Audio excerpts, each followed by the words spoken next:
Ladies and gentlemen, welcome to the worst place on earth, Scotland. Welcome to Oh, I hell. thought you were going to say AEW. No.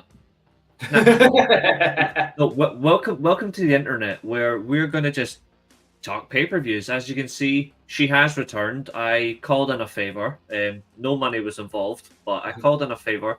And Eilidh is back on the channel every single Saturday with a little update to go with that. The plan is Saturday afternoons, being consistent enough. The reason for that, I don't want her to sound like she's like running my life or anything, but essentially, She is. you know, well, my fiance works till like 5:30, and I obviously work from home, so it's a bit rubbish. And obviously, I work evening as well. So even if you factor in, like, if we do the show on an evening where I've been working, she finishes at 5:30. I've started work at like 4:30, finishing at about 8:00. And then if I go on and do a show, she doesn't actually see me till like 10:00 at night. And that is true. I feel like she deserves a little better than that. So, Saturday afternoon is going to be the plan. She's working most of them.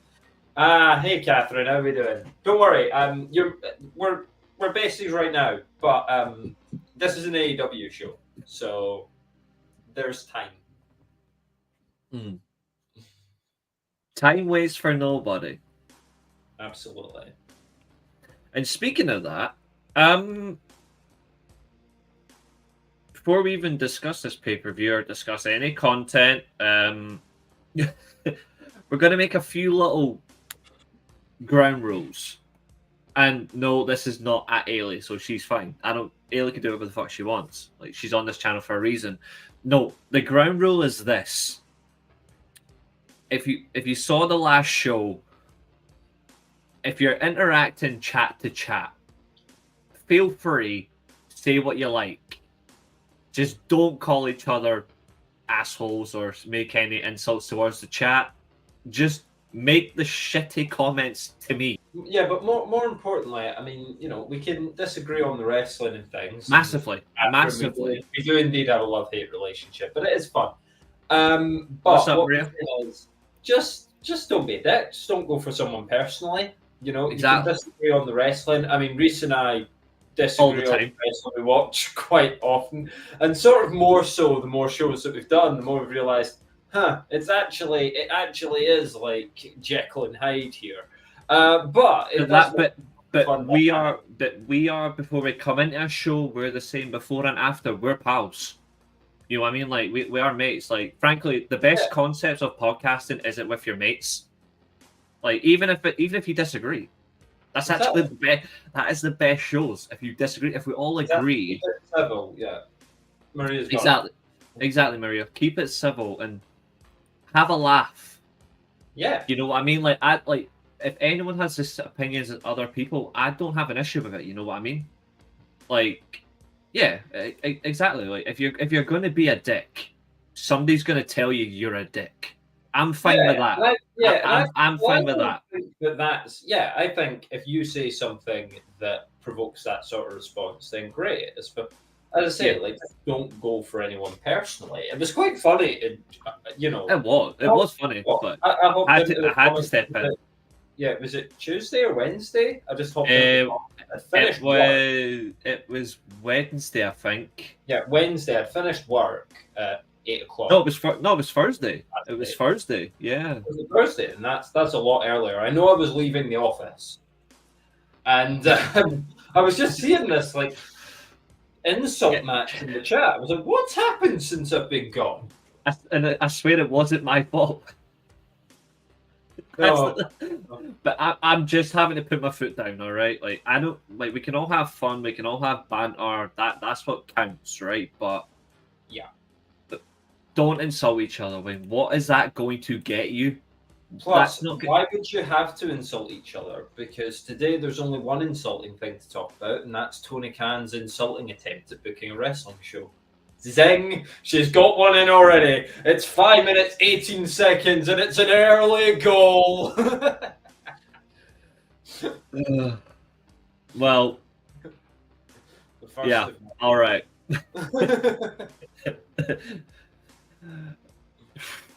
I mean, Anyway, I can't. I mean, I can't say much. I did it for Bianca. that was fun. I thought that support was stuff was Oh. fun. Come on. I mean, I fell asleep. That's how safe I am.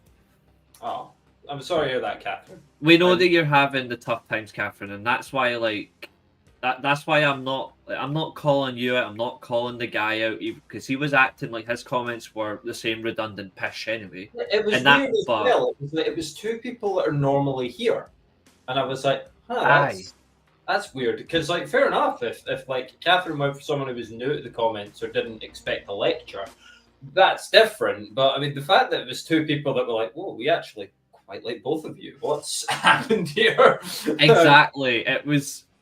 It kind of blew up. Yeah, it was a bit awkward.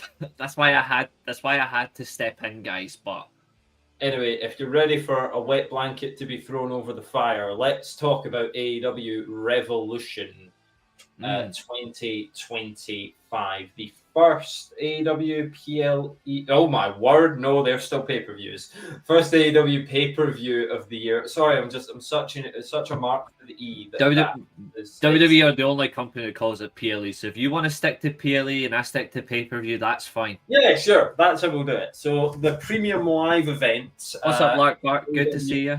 Revolution, streaming live for the UK on Prime Video, which is interesting because I remember having a conversation with you around when the Netflix deal was being hatched out. That's and right, yeah. Actually, we wanted to see WWE go to Amazon over. Yeah, it made sense. Yeah, absolutely. Instead, but I think Amazon's quite a consistent platform. I think the hardest part, and this is why I'm not so sure, is when I look at the whole wide spectrum right now, and you mean Aile's favorite company's. Oh yeah. Oh, I will be watching it. Let's just not talk about how I'm going to watch it, or I will obviously be doing so by the book. You're fine. We know it's under the table. It's fine. I see. My thing right now with the streaming sense of it is it's presenting more arguments than it did positives on a grand scale at the minute, and I'm not so sure in the sense of it. I'm not sure how Amazon's going to turn it like that. I mean, it's free in the sense like WWE's got they've obviously got their YouTube fine, which is fine.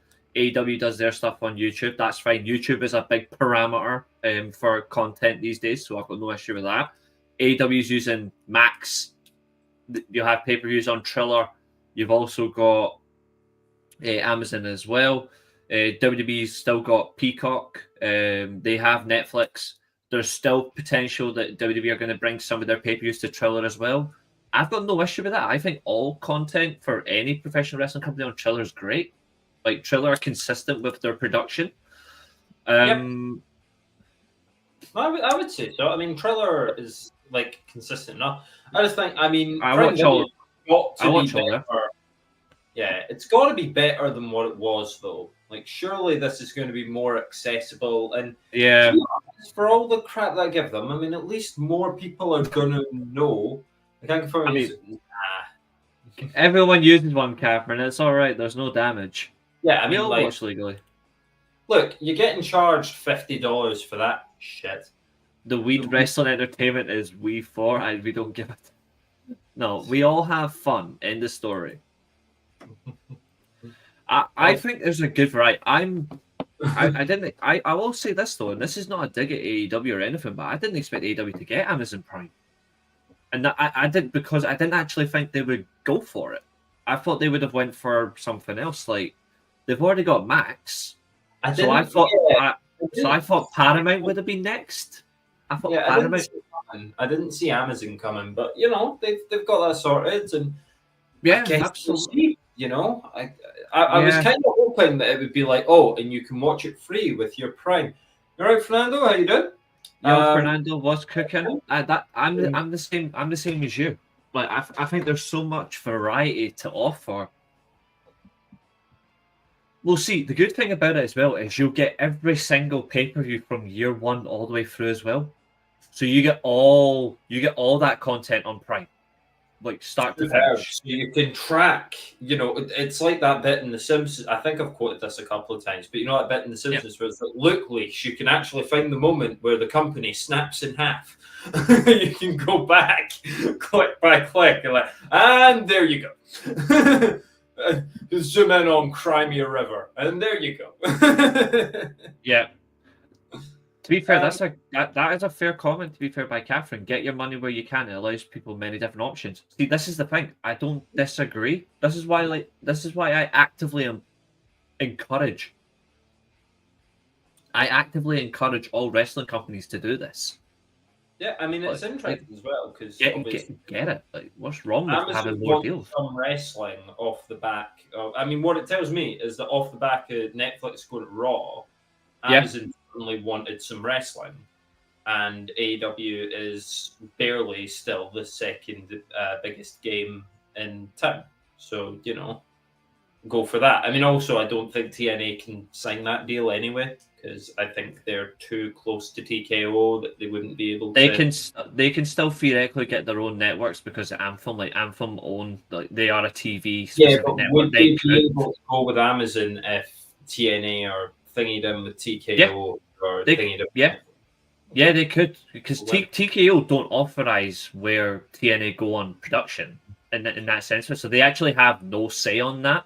Yeah. What they could realistically do is encourage other platforms that are associated to them, but no, they couldn't. Before we get into the preview, SmackDown was trash. I'm not entirely sure. Once again, like I was saying to you just before the show started, I mean, if you watch SmackDown for match quality, you're watching SmackDown for the wrong thing, I'm afraid, or you're going to be maybe not watching for the wrong thing, but you're going to be sorely disappointed. The fact remains that if week on week with SmackDown and Raw, you can get storyline progression, that's what you're watching for. That's why I don't watch the full shows. I watch the clips, I watch the highlights, I watch like the full matches when it merits. But I mean, last night we got the US title back on LA Knight, which is good because Nakamura was doing nothing with it. I'm not sure that's necessarily Nakamura's fault, but the fact I don't think they knew what they were doing with Nakamura. I mean, they turned him into Anakin Skywalker, getting ready to kill younglings. So I don't think they know what they were doing with him. Yeah, and then as far as obviously you got the Naomi and Bianca stuff, which was different. I actually quite enjoyed it. It's the most I've cared about Naomi ever, although I wish she would leave wrestling and she could go and pursue a career in Hollywood. I genuinely mean that. Her acting was brilliant. It's her wrestling that sucks. And we got a really good promo from Cody because the day ended in Y, and we got a really good promo from Cody, who was just all fired up and told John Cena, come and get some, which was obviously nice based off of classic John Cena line when he was a babyface. So I think SmackDown is taking us to the right place, the same way Raw is taking us to the right place. But I think if you watch it expecting the same things you get from Dynamite, where they actively look to put matches on that are 20, 25 minutes, and they actively look to give you a pay-per-view quality match every week, I think you're going to be disappointed with Raw and SmackDown. Maybe not as much NXT. NXT tend to still throw a 10, 15-minute match on their show every week where you're like, oh, actually, that's pretty damn good. Most matches on Raw and SmackDown are skippable. That's why I don't watch them. That and I don't have a TV package. I don't essentially disagree with you, but I also think as well when you look at it in general, like, people like to watch the TV not just because they want to see who can actually develop themselves by the use of their vocal cords and their actual use of language, but they do want to actually see how they can be in the ring. Because if you're only exclusive to a pay-per-view or the WWE equivalent of PLE, and you don't get the nice way to say it, you don't actually get the right feel and the right comeuppance of it, then it doesn't feel as effective. I watch all of it for a variety. I actually like the segments we get in between, but I also like to see who can actually go in the ring, because I want to see who can actually. I've said this before about WWE that they do well, and it has been slipping for quite a while recently. AEW are actually trying to do it. I like it when you can blend the talkers really well with those who can actually work in the ring, and you actually see the two styles contrast each other. I haven't seen that a lot recently. That's made me go, this feels exciting. And That's something I have called out on because I want to see that a little bit more. Like, essentially, your best Some talkers. exciting things in WWE this week. I mean, the Punk promo was brilliant. Calling out Rock and John Cena. I don't like this attachment to the line "bald fraud," like we all speak like Twitch streamers now. Streaming on YouTube and TikTok, by the way, Princess Ailes. Anyway, moving on from that, I don't like that we're all. That's the co-host that everyone's waiting to return. Right. I'm back. And trust me, don't piss her off. Because it's not her you have to worry about. But yeah, I think she sound all rusty. Trust me, she sound. I think there's something for everyone on these shows, but I think if you absolutely Raw and SmackDown and you want a 20-25 minute match every week, it's not going to happen. The best thing about SmackDown was Randy Orton's. Randy Orton's promo was great too. No, I really like that. Hold on 2 seconds. Every time she talks Randy Orton, I just have to do this. Hey, Randy Orton was looking great last night.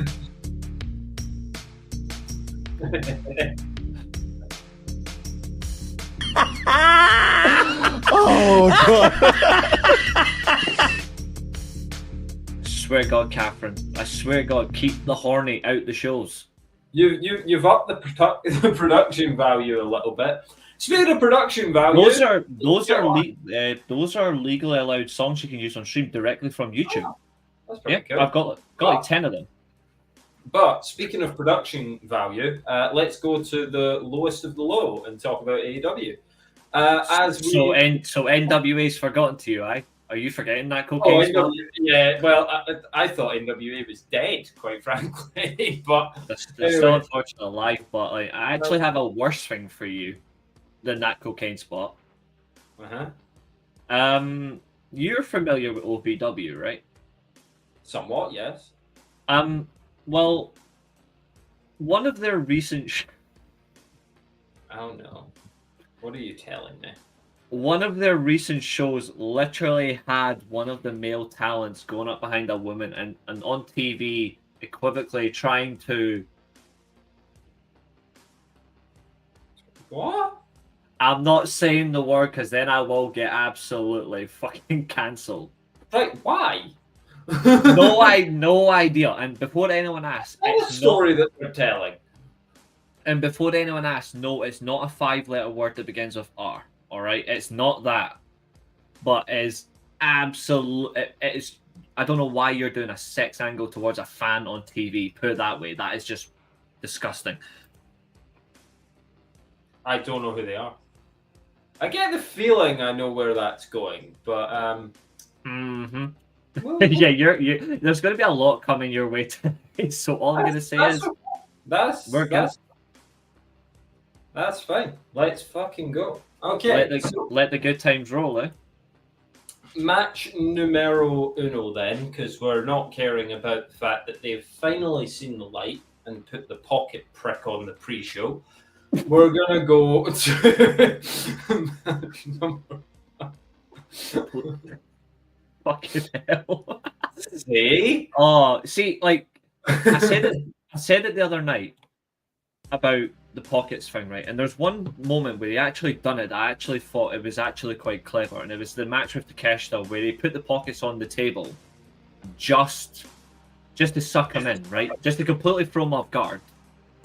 He fucked it up that badly that he nearly got pile driven and he still landed beach break, and I'm like, mate, how are you so believable? Even though it was clever, he's still boring. And I'm like, I'm surprised this guy has the word clever in the same sentence. Well, you know. Madness, eh? Madness. Yeah, so I mean... because they're shit and they've been charged. And I am not watching 0 Hour. I absolutely will not be watching 0 Hour. You need to watch it, because I'm fucking not going to. I'm not watching 0. I don't watch 0 Hour. I'm not watching Orange Cassidy. I wouldn't watch Orange Cassidy if he was in my garden. The only time I watched 0 Hour was when I was actually at Wembley. I don't watch. Yeah, it's only when it was thrown right in your face. Yes. No way you were coming in. No time for that shit. 0 Hour is pointless. So we're going to look instead at match number 1, and this is still going, I suppose. Mm-hmm. We're really, really happy with that. Really happy with that. So Will Ospreay's fighting Kyle Fletcher again. You all right? What's up, Stussy? I don't know whether to say Stussy or Stussy. I didn't know how it worked. I just say Stussy, and never had an argument off it. So okay, right, cool, cool. I'll stick to that. But yeah, how you doing? So when did they fight the first time? Was that Full Gear or was that the one before it? After it. Wait, they fought World's End only? They've had a few. They've had like a singles match on TV. They had. They I had know the. they had like a tournament-y thing, and yeah, they did the Continental Classic together. They had the semi. They were the semi-final match. Full Gear?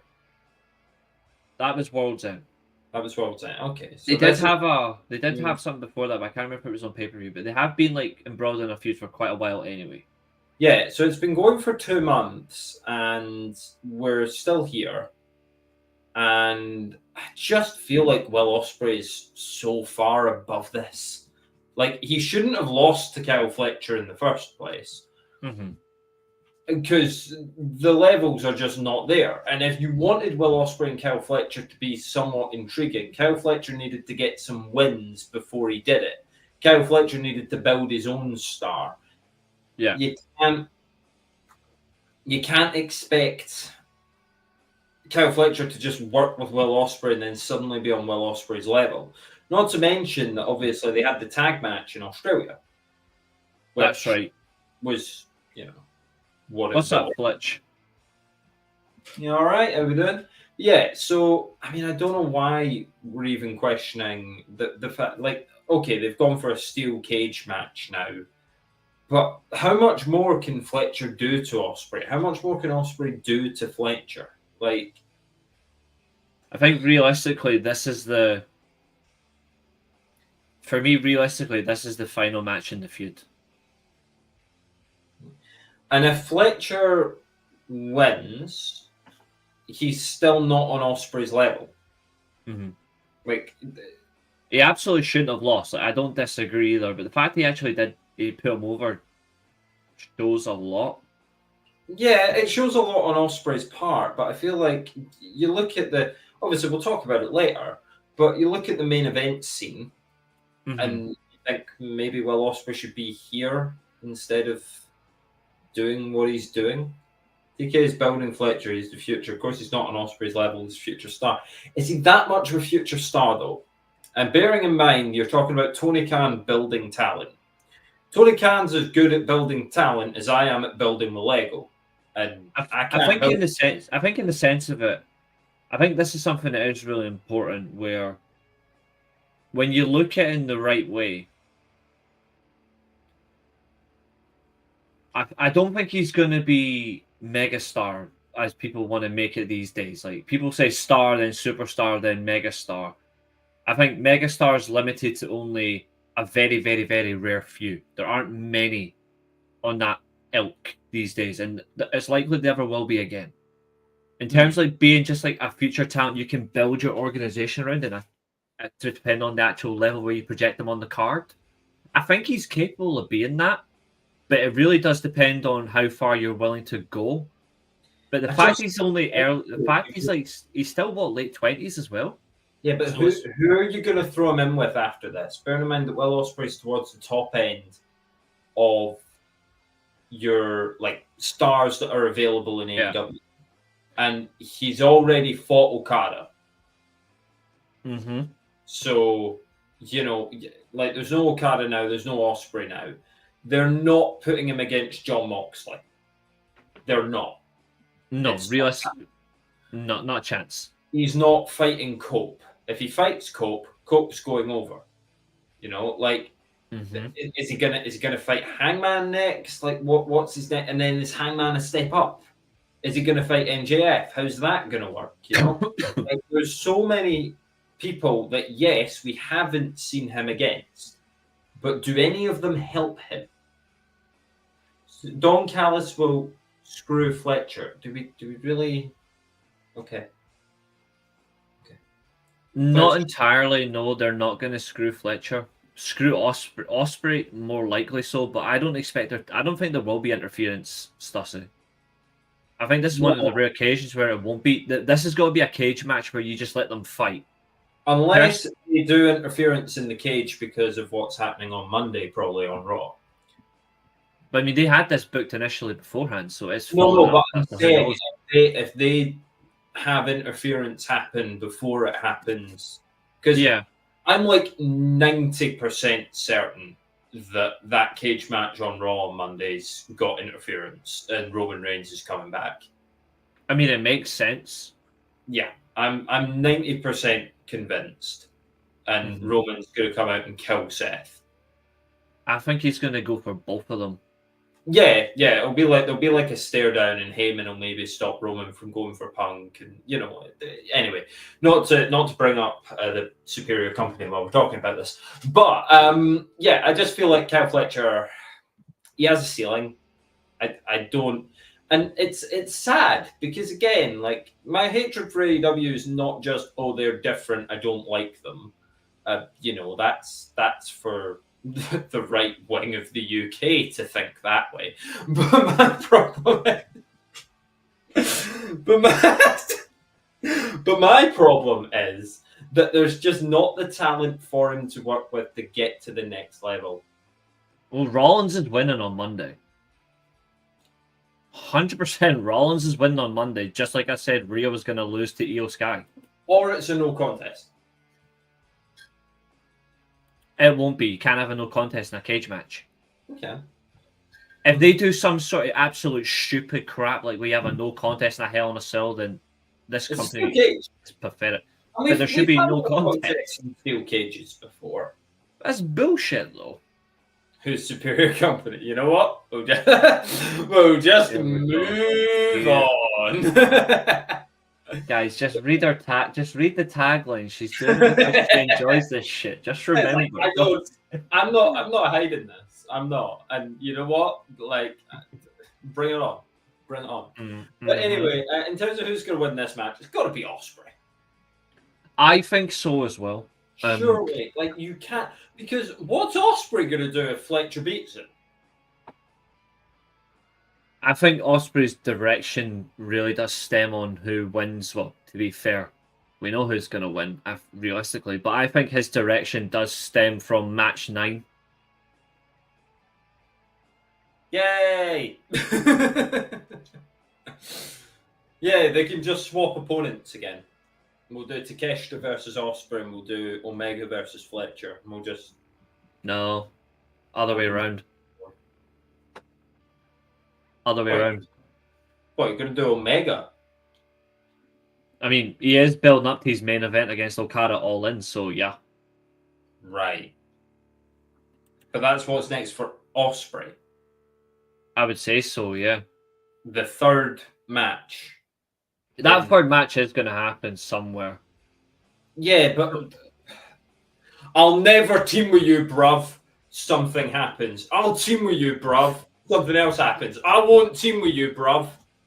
It's a bit quick. Maybe Tony Khan could show something that Chris Jericho doesn't have. Restraint. I would wait till Double or Nothing. But it's 2 pay-per-views away. It's not Dynasty, which is the end of next month. I would go the following. I would say Double or Nothing. Risk it on the line. Play the cards right, but hey, let's... No, he's not saying let him go. That's not what Eilidh said. What Eilidh said is have some restraint. Absolutely let Chris Jericho, though. 100% let him go at the end of the year. If he's got some balls. There isn't much left for him to do with feuding with the Callis family anyway. Realistically, he needs to get away from this. I'm going to be consistent when I say this. Osprey continuously feuding with the Don Callis family is like Kevin Owens keep constantly spunking himself with the Bloodline feud. Like, that shit needs to die. King in. And it's worse for Will Ospreay because he's one of very few people in AEW that could be like the big guy and the best guy. And remember how people felt about MJF when he was on top of AEW. That could be Will Ospreay. But the problem is, if you keep him mired in this, it's actually worse than the Kevin Owens versus Bloodline stuff, because at least with Kevin Owens, you were kind of looking at it like, well, what else has he got to fucking do? Like, he's not going to win the world title. So I guess we'll just keep banging him up against the Bloodline, and we'll put Randy Orton in there as well.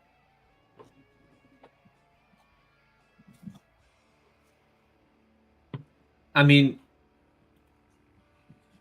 I was thinking this, Catherine, but I have someone else in mind.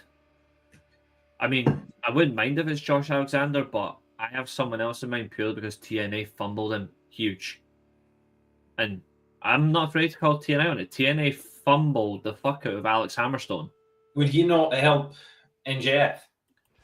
It's a possibility, yeah, because he's got that connection to him. And that would actually be interesting. I would see where we can put Randy Orton.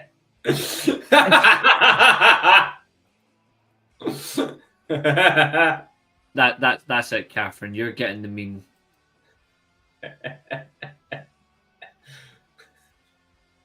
That's a good one. She's been quick on that there. she can't help herself. No, Speedball Mike Bailey's not going to turn heel. No, he won't come in as a heel. Hey, John Cena just turned heel. Anything's possible. No, I'm not saying it in that sense where like, oh, I'm not saying it like that he's automatically going to turn heel. What I'm saying is he's not going to come in to be heel straight away. I think the only way they would turn him heel is if they did what they did with Ricochet, where they have to pivot because the reaction changes. I don't necessarily think he's going to be a heel. But it's certainly possible, you know, but hey-ho, hey-ho.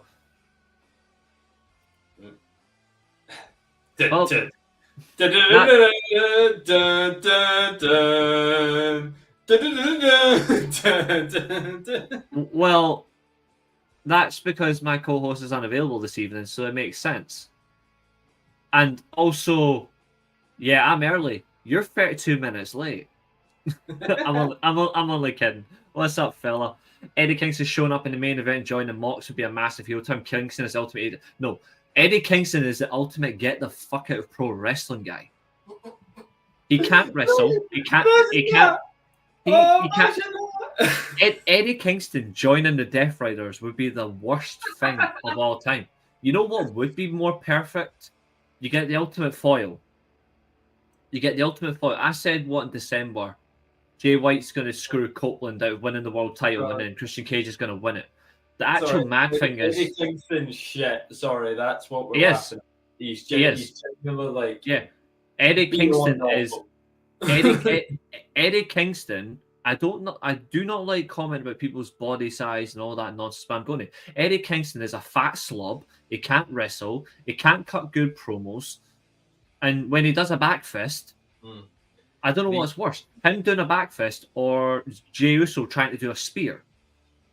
Like, I'm actually serious. Jay turns heel, obviously, but it doesn't let Christian successfully cash. Christian's still going to cash that thing in, though. It's going to happen. Like, there's no way that doesn't work.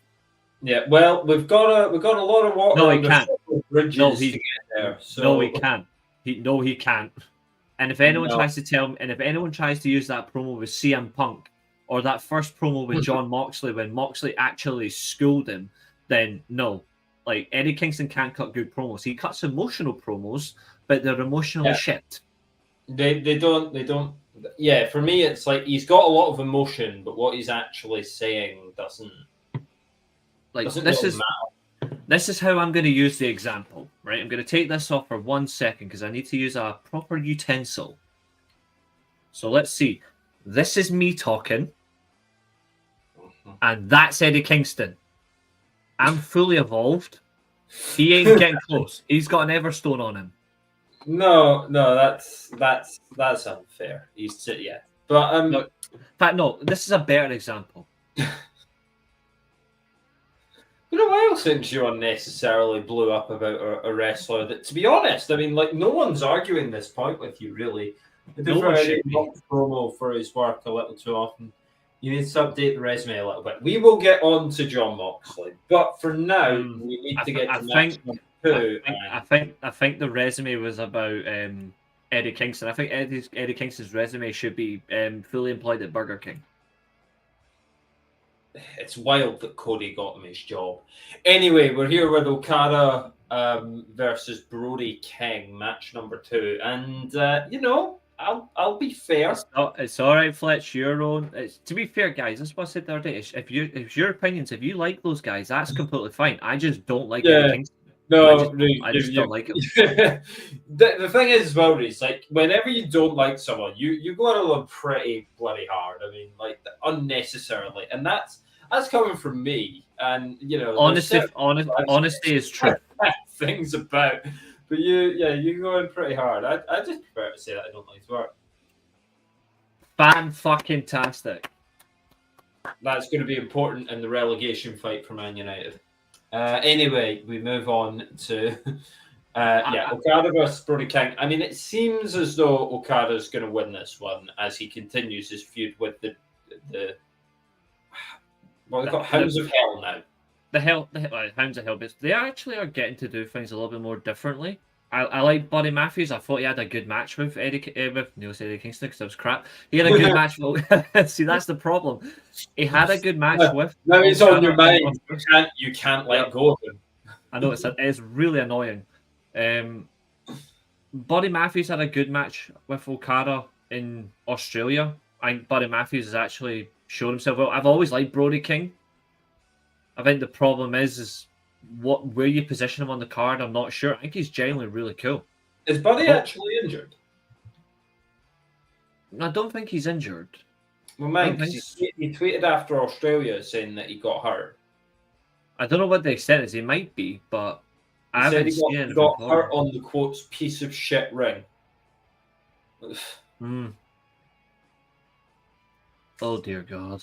Oh, well, we're gonna get there. We're gonna get there. But yeah, I'm honestly, in isolation, if one that's a fair point. That's a fair point by Zodiac. Yeah, well, like AEW is rubbish, but that match could be good. Like, I think it'll be one of the most underrated matches of the show. I think it will be. I like Brody King. I think he's got a lot to offer. He's been kind of unfairly sort of held down when you look at the other talent that's had a chance to shine on these shows. But his ankle at GS, nothing major. We meant Buddy though. Like, is Buddy Matthews? Yeah, I think. Yeah, maybe Catherine meant potentially. I mean, Buddy might be injured. I mean, I hope not. I think Buddy Matthews is genuinely fantastic. Like, he's a talent that I think can excel in any position. Yeah, absolutely. But I don't think he's. You know what? That's bait. That's bait. I'm not taking it. Mm-hmm. Oh dear God. That's bait, and I'm not taking it. Anyway, but obviously Okada's going to win this fight. Yeah, like, he has to win this match. And he has to win this match because, quite frankly, he's come into this company to hold this title and do nothing else. He's come in to make sure that title does vanish soon. Well, he'd have to lose. That title's getting unified at All In my opinion. With what? TNT? International. Tony fucked up Malachi Black. Yeah, I mean, yes and no. I mean, his own part. We will see what happens with regards to if he returns to WWE. I guess we'll find out. I don't think you can fully blame Tony Khan on this, and the reason why is because Malachi was literally offered good creative for himself to work with, and he kept turning it down, and it was actually affecting Brody King and Buddy. Which isn't particularly fair on either of them. Well, it depends. Like, obviously, good creative is subjective. And if he was given stuff in creative that he didn't like... He was offered a singles title run. Like, for more than 6 months. But does that help? I mean, to be fair then, maybe he just went there like, you know what, this guy's going to pay me a lot of money. And then when Triple H is in charge, I'll get to go back. So, sure. which won't necessarily work out for him anyway. What are you going to do with him? I want to hear how many people did that. Like, I want to know if that was Andrade's play. I want to know if that was Miro's play. I want to know if people genuinely went, you know what, like, Vince is on his way out, but I could get like 3 years worth of money off this fucking idiot. Keep saying he won't be able to do anything about it because he's a spineless twat, and I'll just sit and count the money. And then when my contract's up in 3 years, I'll go back to WWE under Triple H's management, and he'll have something for me. I think I get your point, but I think for those talent, that just makes them disingenuous. Oh, it absolutely does. But I do wonder if that's what they did. If that's the case, then why should people take them seriously? You know, wrestling isn't only WWE. Well, yeah, we're talking about AEW. That's other wrestling. I mean, there are some that I do think will have wanted to stay with that particular interest, like of that particular person in charge. But quite frankly, if Miro's wrestling a domestic abuser in Qatar, why the hell should he be getting any money? Like, Triple H is a great booker. Dwayne had to save his road to WrestleMania for the second year. And why is it? I think every company is losing viewers week on week. We've been talking about it for a long time. I think that if you bring up, you know, viewer numbers struggling and at the same time want to defend AEW, then But what I would also say is Dwayne doesn't have to save the road to WrestleMania for 2 years straight. Dwayne is fucking pushing himself into something that he doesn't need to be involved in. He didn't need to be involved last year. We said it. We got the match between Cody and fucking Roman anyway. Rock just wanted to be involved because what we got last year could have happened without The Rock as well. But this year, he's literally just fucking... He came out and said, I want Cody's soul. And the fans fucking laughed at it. So what are we talking about? Just for your own pledges in the chat. Carrying Cross. That's an interesting... Cross will beat him at WrestleMania clean. I'm not sure TKO want Levesque out. I mean, he has kind of spearheaded a growth period and certainly a period of hype that they've not really seen for a long time. Spearheading the Netflix era. I don't think they want Levesque out. I don't know who they'd get instead. It's certainly not going to be Tony fucking Khan, is it? I agree with that. There are levels to this. Andrade made a mistake with how he acted in the locker room. But at the same time, maybe he just doesn't care. Like, and I'm getting paid, my bread's getting buttered. You know, my ex's company hired me back. Like, you know. If you don't care though, then why go there in the first place, regardless of making money? If you don't care, why go? Why not just sit out for? Why not go and wrestle back in Mexico? Yeah, and who's talking about Tony Khan? Talking about Levesque and TKO. Yeah, I know, and that's why I said I don't think TKO are going to get rid of Paul Levesque. And if they do get rid of Paul Levesque, I don't think they're looking at Tony fucking Khan as the answer. That's of course they're not. My view on that. Anyway, I think Okada's going to win this match and continue to do very little. Now, may I please have the floor for what has been my favorite fucking feud I have ever seen? Move over Ciampa and Gargano of NXT Black and Gold. Move over. Because MJF versus Hangman Adam Page has been a phenomenal feud. I'm just trying to make sure that you're being serious because I know how much you like Gargano and Ciampa. Because if you're just taking the piss now, come on. No, MJF and Hangman Adam Page. This feud makes so much sense. It goes all the way back to 2019. It goes all the way back to the Battle Royal. It goes all the way back to the Diamond Ring. It goes all the way back to becoming world champion. It encompasses everything about AEW.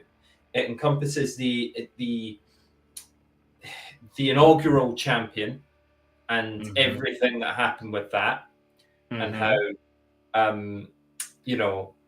MJF then went on and got over, obviously betrayed Cody, did everything like that, while Hangman was drunk and he was out of it.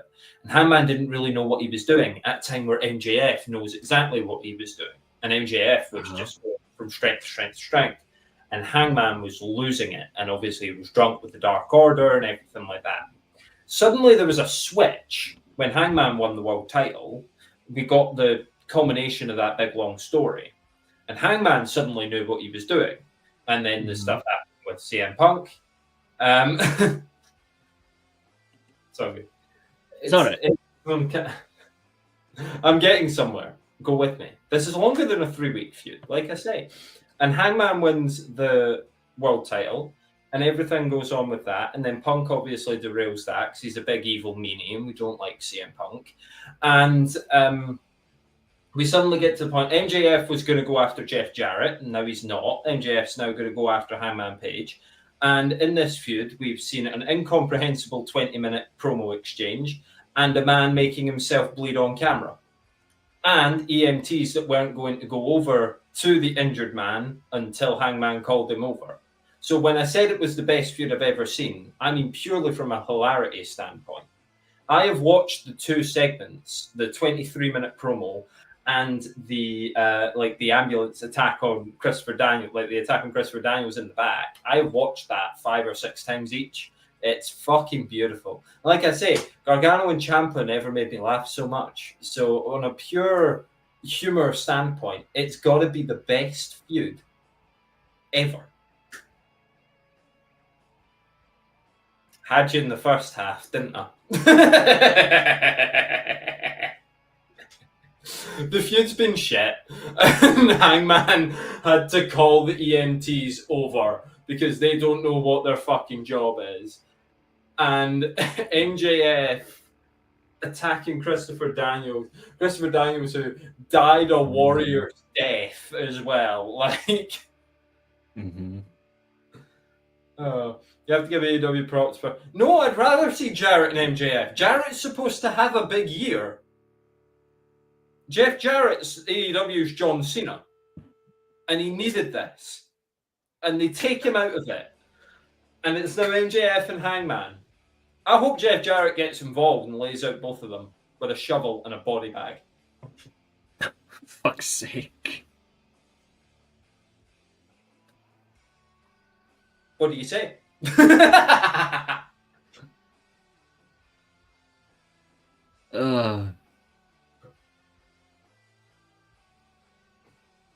All right, Rusty, don't be a fucking cunt, please. Thank you. Come on. Here we go. Yeah, guys, please, no, none of this shit. Come on. Nah. Come on then, Rusty. You want to be a fucking cunt? You can be a fucking cunt if you want. Oh, guys, no, please, no. I've built a good rapport with these people for the past 2 months. Don't do this now. Please, don't do this now, guys. Come on. It's that thing we said at the start, though. You know, like, don't be a cunt. And well, you know, there we go. I never said that. Yeah, if you need to censor that, the fact that I've used the word like 5 times, that's fine. But to be honest, I don't care about the word. I just want people to show some respect. When anything fucking transphobic gets thrown my way, with the no, absolutely, I'm not saying that. I'm not saying it like that. I've got on this channel, Rusty, with everything that I fucking do. Oh, I know. Don't. I actually just like don't that idea. Fucking go there. Yeah. To be fair, I actually like the idea as well. No, what I'm saying is, like, guys, there's no need to make the insults like that. Like, come on, there's no need. Like, Fletch, you're fine. You said it by accident. It's not you. Like, nah, I said it on. Yeah, I said it on Thursday. Yeah. Yeah. No, it's Rusty fucking trombone in the chat. I said it on Thursday, and I'm actually going to say it again, and I'm not going to repeat myself after this. I said on Thursday, you all have your own opinions. You all have your own views. You've all got your own dynamics about what you think of professional wrestling and life itself. But do not come in here and abuse my co-host. Do not abuse like the chat. Don't even make and not even like a cheap dig or talk like a girl or talk like a man. Quite frankly, I would rather you all talk like robots at this rate. Unilateral. But please, none of that. Come on. Have a little bit of decorum. Come on, Rusty, you're better than that. Come on. Like, that's Yeah, absolutely. Happy International Women's Day to all you fine women. But so like, let's do this respectfully. Come on, throw some abuse at Orange Cassidy or Eddie Kingston. That's what matters most. Yeah, But, or talk about the actual fucking points I've just made. Where was I incorrect? At any point with that? Like, there are some elements of this feud that actually, obviously, that whole situation with Daniels. I don't know who cut the camera to that. That was really poor. But even prior to that, they actually were building up some heat between the two of them. You could actually see the heat developing. It's just annoying that those little. This is the thing where you have to actually critique, and this is something that is actually relevant and important. All the good work they've actually done in that moment, that camera cut actually takes it away. Yeah, it's I would say the same shit before anyone says. I would say the same shit about WWE, and I'd say the same shit about TNA. If this happened, I would have to call it out. Amateur mistake. Oh, that's not a friendly joke, you fucker. Let's not do this. That's not a friendly joke, you fucker. And you know what you're doing, and you're trying to walk it back. Let's make you just sit down and shut up. We will come to that, Fletch. We will come to that. We absolutely, there is no. We absolutely. It's also Women's History Month. Where's my History Month, by the way? When's Men's History Month? Oh wait, never mind. We just get one day, and that's if you're a dad, which doesn't really matter. I believe it should be the world title, but I said it on the other show, and I'm going to keep the same point when we come to it. That is a WCW 2000 move, just ignoring things that they have worked with for a month. Not necessarily. The problem with WCW 2000 is, quote unquote, is they made so many changes on one show, it really took away from it. The one thing they did really does. Shut up, Catherine. Shut up. I think the worst thing about it is, if any other company done this, it would get absolutely torn to shreds. You've got to have the same energy here, and I will stand by it. Christopher Daniels essentially has been helping this feud build itself up with the. Did he have to be there? Why couldn't Hangman just have fucking went for him? Like the MJF. Yeah, like Christopher Daniels being involved here, and especially because Hangman had the, I forget what they called the match, a squash match. No, when he beat Daniels in the hardcore. Oh right, Texas Death Match. Yeah, sorry, I couldn't remember if it was like a whatever. No, you're fine. No, he's not. No, he's not anymore. No, he's just a backstage. I'm not sure if he's an agent or something backstage, but I know he's not a GM anymore. No. Yeah, he's not Tony Khan's right-hand man. Yeah. Anymore. But yeah, like he didn't have to be here. After Hangman laid out Christopher Daniels, it could have just been, you're next. You know? Like I say, they could have still had Jeff Jarrett. They could have had Jeff Jarrett involved with this still. And he may still be. And I hope he is, because you can't have someone announce that they're going to have a big year and then quietly shuffle them off by March. He's got to have more to say. How crazy would this be? And this actually does go back to what MJF was doing with Jeff Jarrett. We were supposed to be... Catherine, I swear to God... Right, Catherine, that's you on Horny Watch. He cares Jeff Jarrett retired without Jay Lethal feuding with him, I'll die honestly. I mean, Jay Lethal hardly exists, so, you know, and that's I have a weird theory about Jeff Jarrett. I also agree, I don't think he's out of this feud altogether. But I think what he's trying to do, it goes back to that promo they had a while ago when Jeff Jarrett said he's trying to help MJF.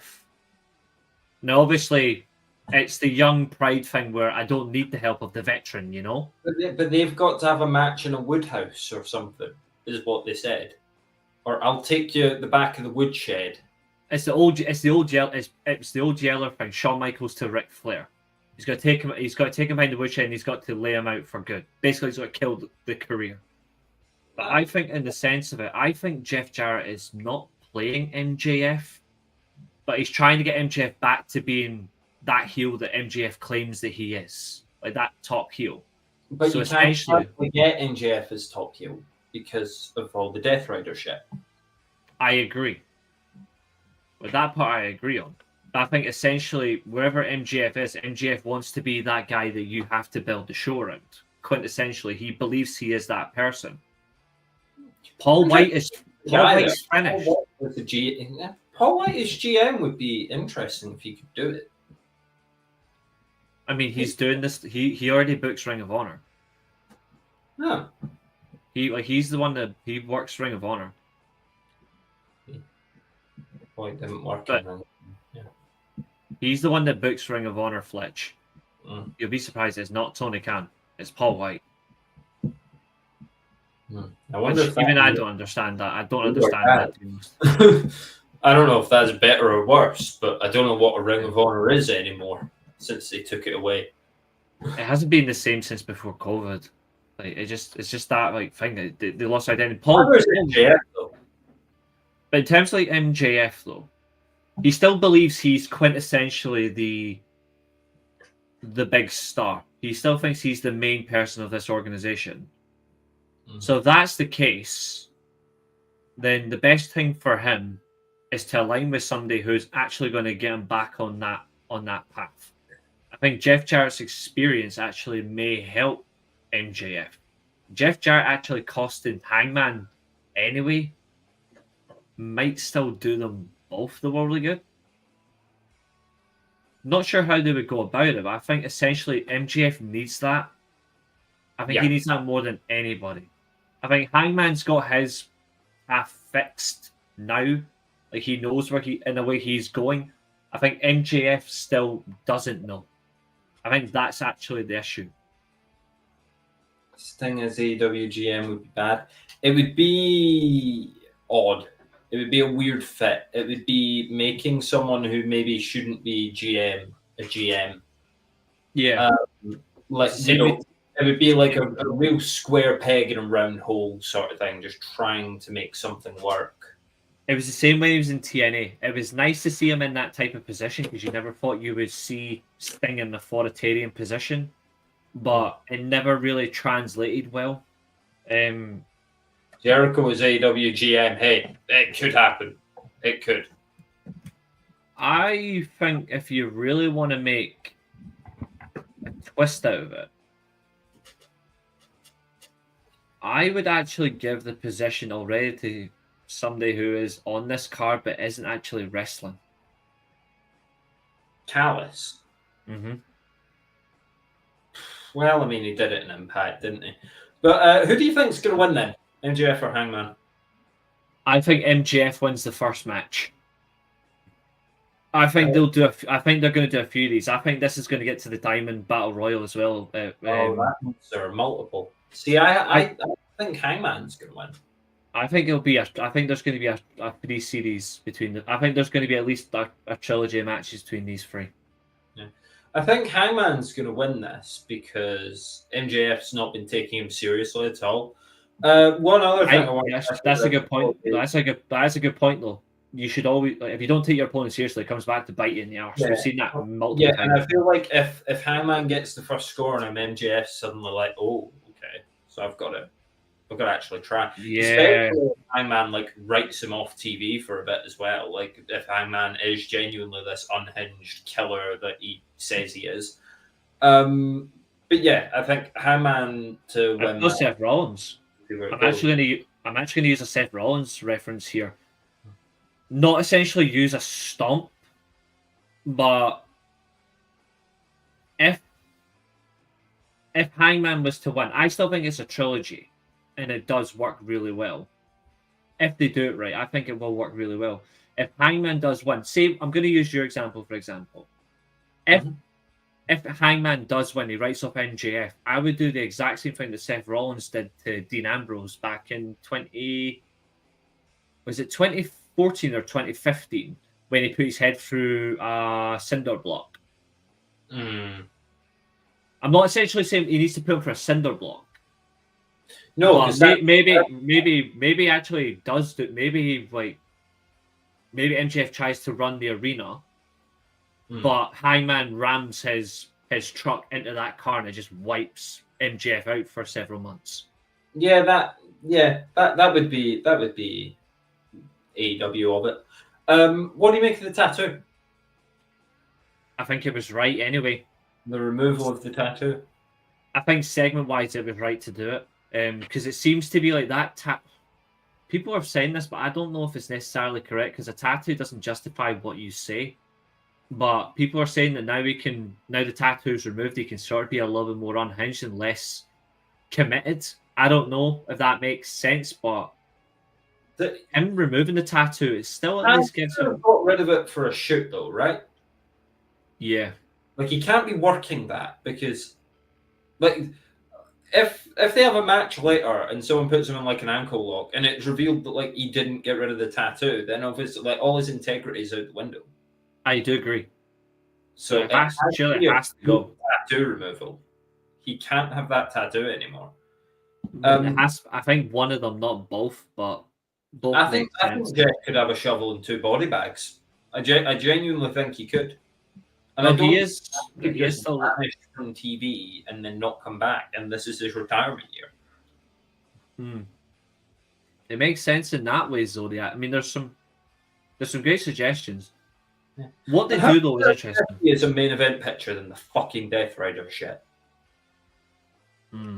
Like if MJF Hangman was the main event, you'd at least be like, oh, that'd be a good world title match. That I'm telling you, they've got it in the wrong place. It's all in the wrong place. Not for me, Fletch. I would say could be. I'm inclined with Eilidh. I would actually not if you. I'm going to reference the whole Sami Zayn nonsense as well. You get the package pile driver where it takes Randy Orton out for months and then Sami Zayn's back after 3 weeks. If Hangman was to win, he takes out MJF. MJF needs to be out past Dynasty. He needs to be at least, I don't know, return as the Joker in the Battle Royal.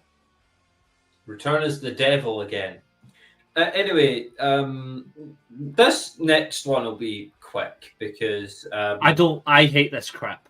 The Outrunners aren't winning, and the Hurt It's the wrong match. It's the wrong fucking match. This should be either the Hurt Syndicate versus Lance Archer and Brian Cage, who are actually being the team that have been going after them, or you get the Guns have another title match on the pay-per-view. You put the fucking out. I don't understand why they're on this, and I'm not even fucking joking, Fletch. If these, and I've already proclaimed how I think it's going to happen. Bobby Lashley's going to try and spear Turbo Floyd because he works most of the match anyway in terms of how they do it. Lashley goes to spear him. Truth Magnum pulls him out the way, and then Lashley spears Shelton Benjamin. They throw Lashley outside the ring, and then they cover Benjamin for the win. And if that happens, the review show, I'm gonna fucking cook them with a knife because I hate this crap. I already said now that I'm not changing the narrative. I'm not changing my point of view. If the Outrunners actually win this match, I'm going to be fucking angry. It's Breezango. As I've just put in the chat, it's Breezango. it's AEW's Breezango moment. Lashley won't be the one that gets pinned though. It'll probably be Shelton Benjamin. Oh yeah. The same way Shelton Benjamin was eating pinfalls like fucking Skittles on Raw. Like if once the Hurt Syndicate lose, just wait for Shelton Benjamin to be on fucking Ring of Honor putting over. It's bollocks as well. It's a shame because the one thing I've consistently not liked about the professional wrestling world is how Shelton Benjamin actually gets booked by anybody.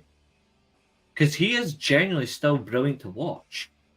I've never understood why he gets so badly treated.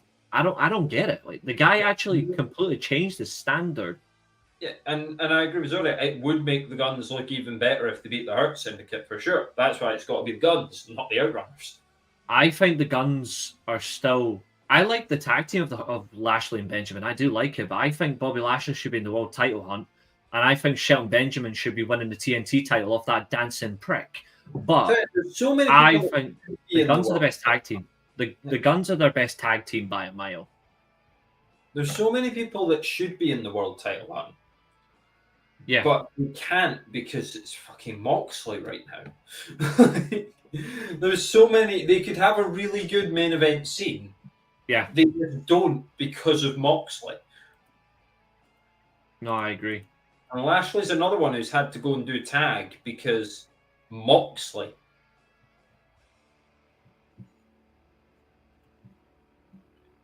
Anyway, we brought up. I agree. Maybe I should brought up the names because we've got Mercedes and Monet versus Momo. I'm not actually sure. I thought it was they still had them. I thought it was going to be the Undisputed Kingdom, but I don't know. Didn't even know those belts still existed. Oh, they still are, yeah. That's Pac who's one of them, right? Because they won it. Yeah, he's been written off with the Copeland's going to take them all out one by one. He's been written off with the common cold. I mean, he was written off by a concerto, which I never. Yeah, but Pac always he's just never there. He is another one that me and you both equally like, but he's not there. Like, not in the sense of he's not there, like he's not booked, but he's not there as in like, what is he meant to be like? He should be a singles champion. He doesn't need to be in tag stuff. Like the guy could run a singles. Like he could be the perfect person to reestablish the total non-time wasting title, which is what I call the TNT title now. Like, he would completely save it. That's one of my favorite things about it. He's a very good wrestler, but he's never on it consistently enough. When he is in it, the storyline is fucking awful. The last time I fully enjoyed Pac involved in anything good, and it's a shame. The last time I fully enjoyed Pac all the way through was when he was part of the Death Triangle.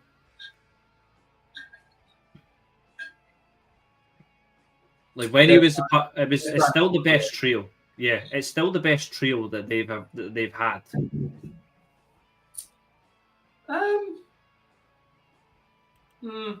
That's a fair way to look at it because Balor's not what he used to be, and one of them had to leave to try and turn things around. Finn Balor, I just feel sorry for him. I do like SCU. I've got to say, you're asking about the trios. Oh, was that wait, what did you say again? Sorry, SCU. Yeah, SCU. What was that?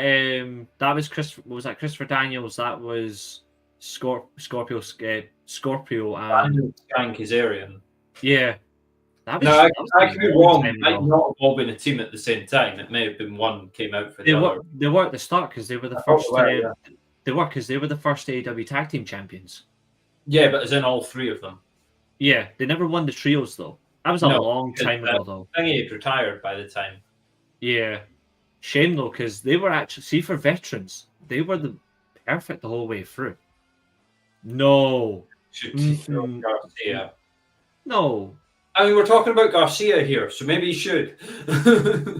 Garcia should have lost to fucking Adam Cole. The fact he had him. I will say, Shane Taylor was going to have a match at a Ring of Honor show that I was in. Yeah. That I was watching. I'm not a wrestler, but that I was watching live in Edinburgh. And you know this, but some people in the chat don't. A chat broke out. I think it may have been against Kazarian. Long time ago. And Shane Taylor was offered money not to fight him. Yeah. And the crowd genuinely started a take the money chant because they didn't want to see him work. It's because he's awful. Because he's genuinely awful. Garcia will be wrestling tonight on Collision. So, who's he wrestling while the rest of us wrestle sleep? And lose? What? He's probably wrestling a drug addiction because his dancing must be drug related. Shane, Meat Madness. Oh, they're going to do a Meat Madness match, by the way. Yeah, Lee Moriarty. I actually like Lee Moriarty. He's in the fact that he's on Ring of Honor is a disgrace. I forgot he existed. I like him. I like him. Catherine, seriously, stop. You know what? Yeah, sure. We're getting Jey Uso as world champion. We may as well. We all need to die when he wins the world title. I'm gonna hate reviewing that fucking Anyway, thing. speaking of matches that make you want to die, Mercedes Moné. Wow, I never thought I would ever see that type of comparison in my life. I mean, apart from the fact that they both use the same signature and same finisher, I don't see I don't see the result. I kind of get it. They are very intense though, so I think that's fair. The Mercedes Moné Momo Watanabe. I mean, Moné's winning. We know that. Oh yeah, yeah. Rather than ask you who's winning, because we know, or what next for Momo Watanabe, because instead, where is this going? Like this Moné title match, a title run. Mm-hmm. There's so many things in AEW. You look at Okada with his title run. You look at the Mercedes Moné title run.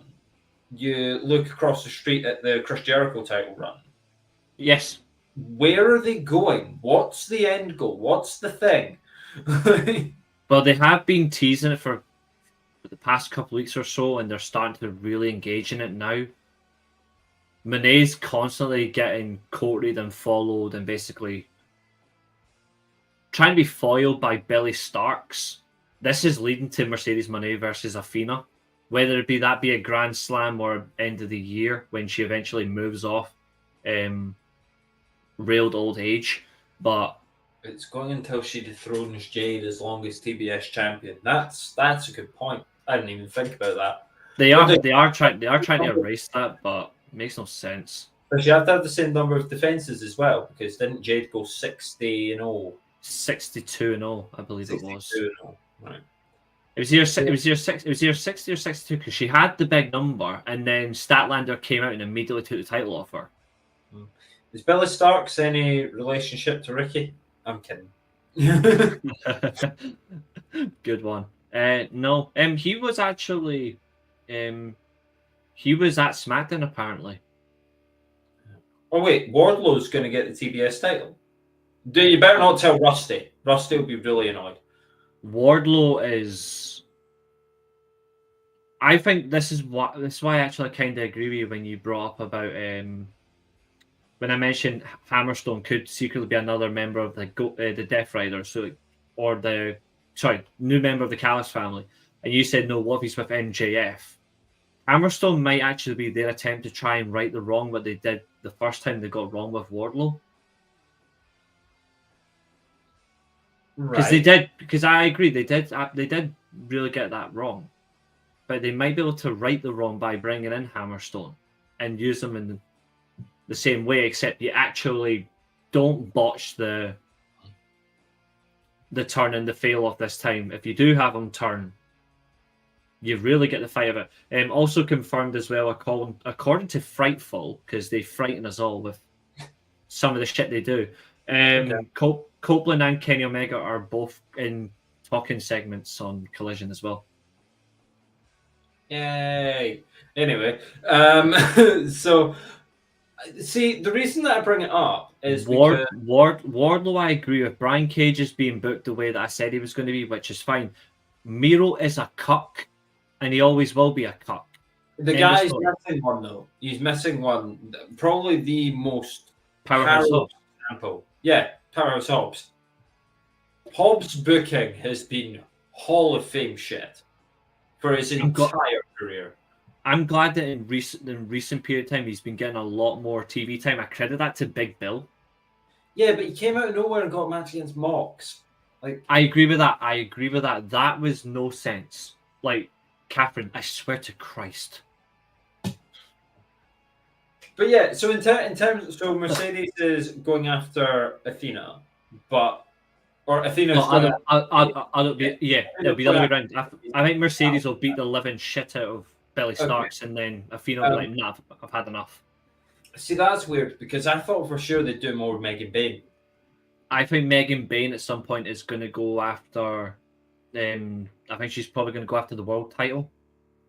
It probably, yeah. I don't know. Would it not mean a lot for Megan Bayne, like getting over, like to beat Mercedes?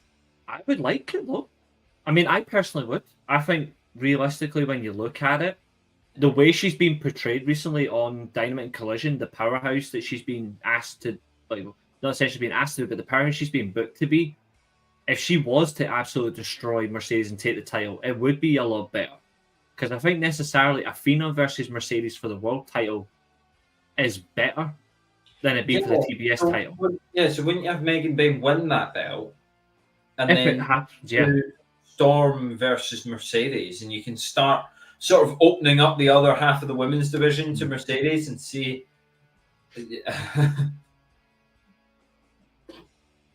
The difference is the guys, when Mercedes actually loses all her titles, she's going to go straight for the only title she wants to get her hands on. Austin Aries went from titleist to out of sight because nobody sees him anymore. That was his fault. Catherine absolutely hates Thunder Rosa. It's absolutely brilliant. Yeah, but what happened with that thing with the chair? That really... The funny thing is, there's a lot of people who have different minds on it. See, I actually think I'm not so sure that was meant to happen. I don't think that was meant to happen. It didn't fucking look like it was meant to. I think Thunder Rosa essentially said, I'm going to come out here, I'm going to take out Penelope Ford, and I'm going to force Megan Bayne to back up. But I think the problem is when they got it, I think Megan Bayne realistically was in the right timing, but Penelope Ford fucked it up. And Megan Bayne just doesn't know, in that sense, what to do. Whereas Thunder Rosa, as the veteran, couldn't save the segment. Megan Bayne can't exactly grab Penelope and move her in front of it. Mm-hmm. I think all the way around, I think it was just mistimed, and like backstage they misinterpreted the spot, and then it really made it look poor. I don't think they were trying to do the Omos thing.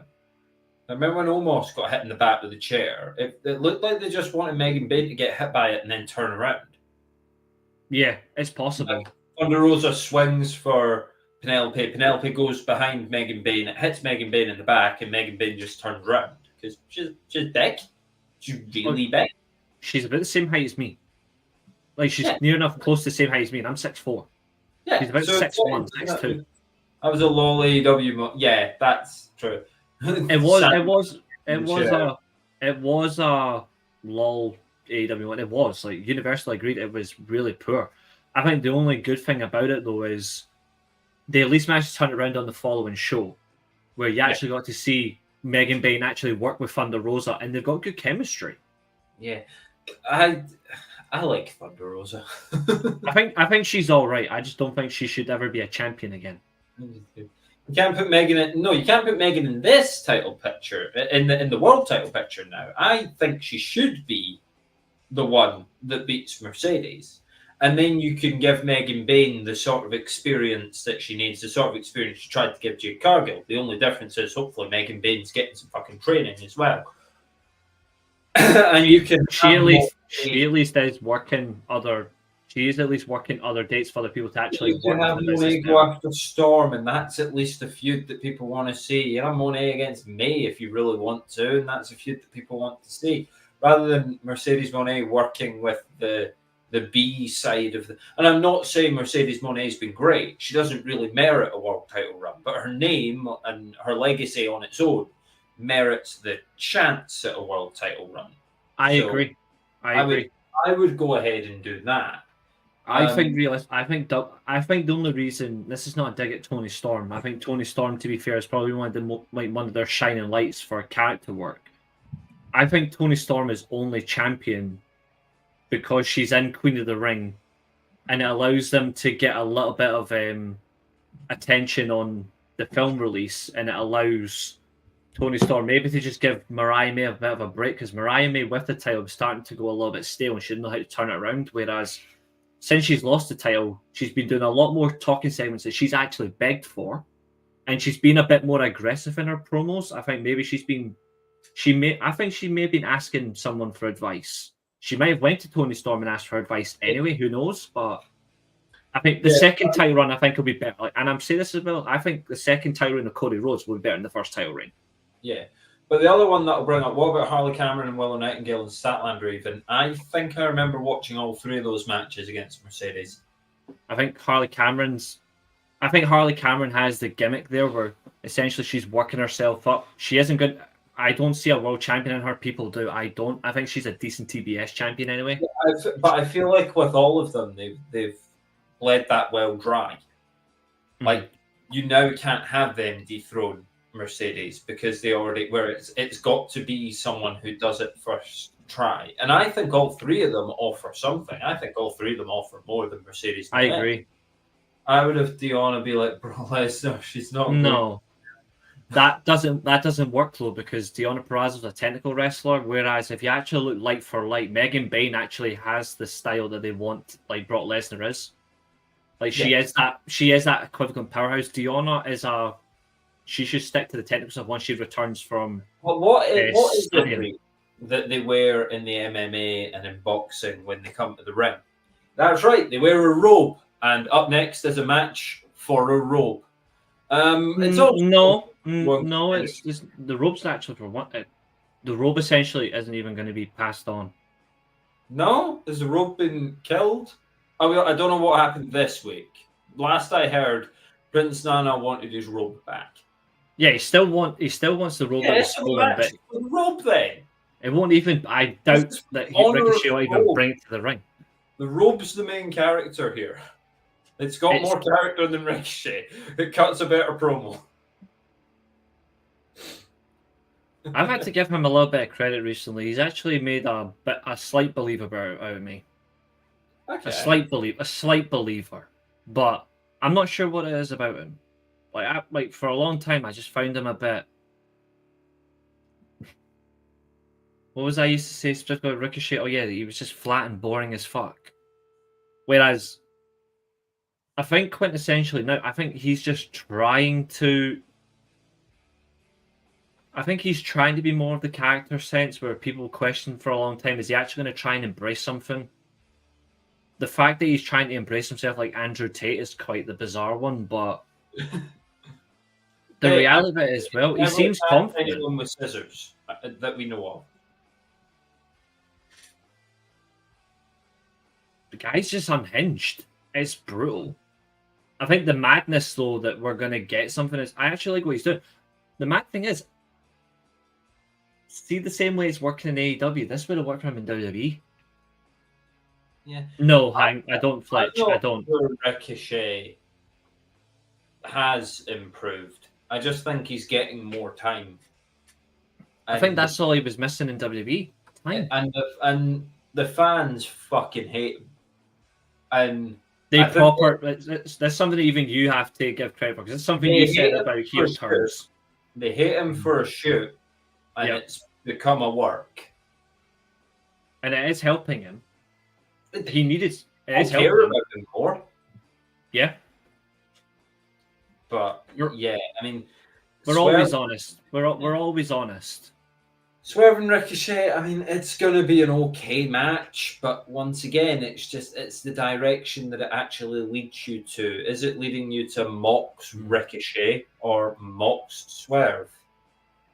I think it's leading you to none of the above. Well, I guess we'll get there. But yeah, I think this match will be good. There's not a whole lot to say about it other than it's going to be a good match. I like the chemistry these two actually have. They feed off well of each other. There's potential. There's a chance here to have multiple swerves. Pardon the pun. Oh no, there's only one of them in the match.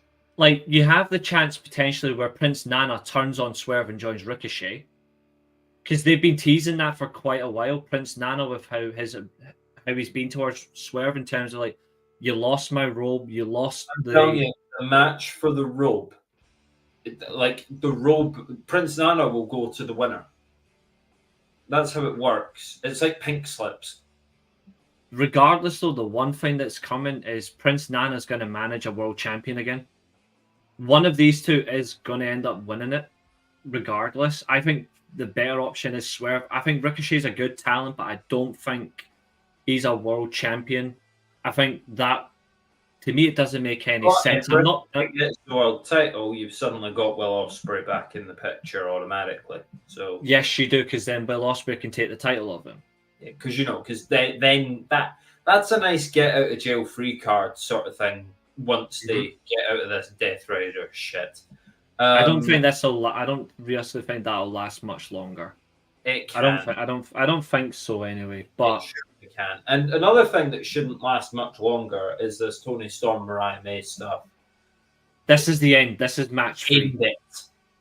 This is the end. Now, that does say falls count anywhere, by the way, but it's actually falls count anywhere, no disqualification, and there's no rope breaks. Like, this is essentially everything is thrown out basically, except pinfall or submission. Yeah. And quintessentially, this is the end of the feud, and I am 100% saying Toni Storm is going to retain this. 100%. And she's going to end the match with a Storm Zero on the entrance ramp. The same way that Mariah May reintroduced herself as that aggressive heel on Toni Storm when she attacked her from behind, stole her spotlight. I think that's going to be the exact same way the match ends. I think it's going to end on the entrance ramp. Toni Storm hits the Storm Zero on Mariah May, and before she hits the cover, she'll probably, I don't know, clap her hands or something, or she'll do something like that, and the next thing you know, the spotlight's on her when the 3 count is produced. Yeah, that makes a lot of sense. Oh, please don't. Cinema. Yes. Yes. Yes. Oh, extraordinary cinema. I will never, ever call it that, but I think it'd be very interesting you tie it back. I would like it to tie it back that way. It started with the spotlight that Mariah May claims that Toni Storm has stolen from her. You then have her hurt Mariah May you have Mariah May hurt Toni Storm under the spotlight. You have her cutting a promo on the champion with her storyline spotlight that she has.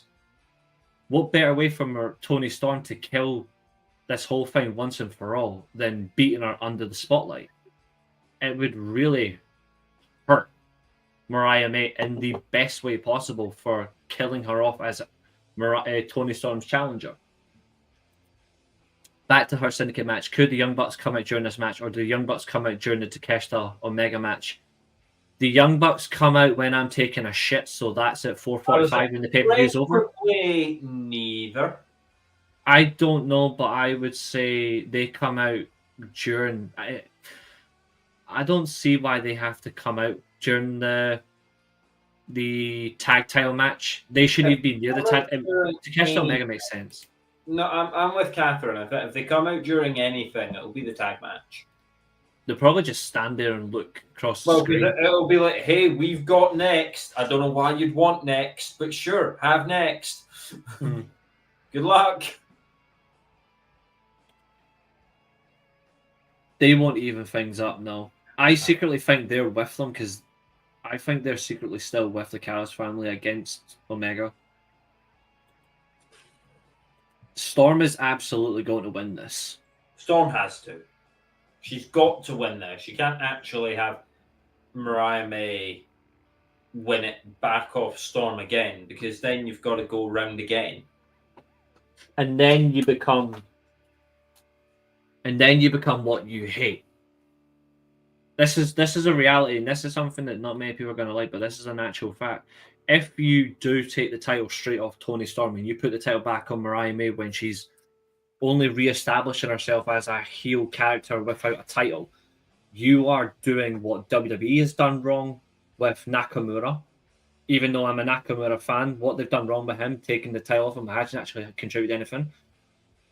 It'd be the same as constantly flipping around a TNA title to talents that don't deserve it. And it would be the same as taking the IWGP World title off someone credible and putting it on someone like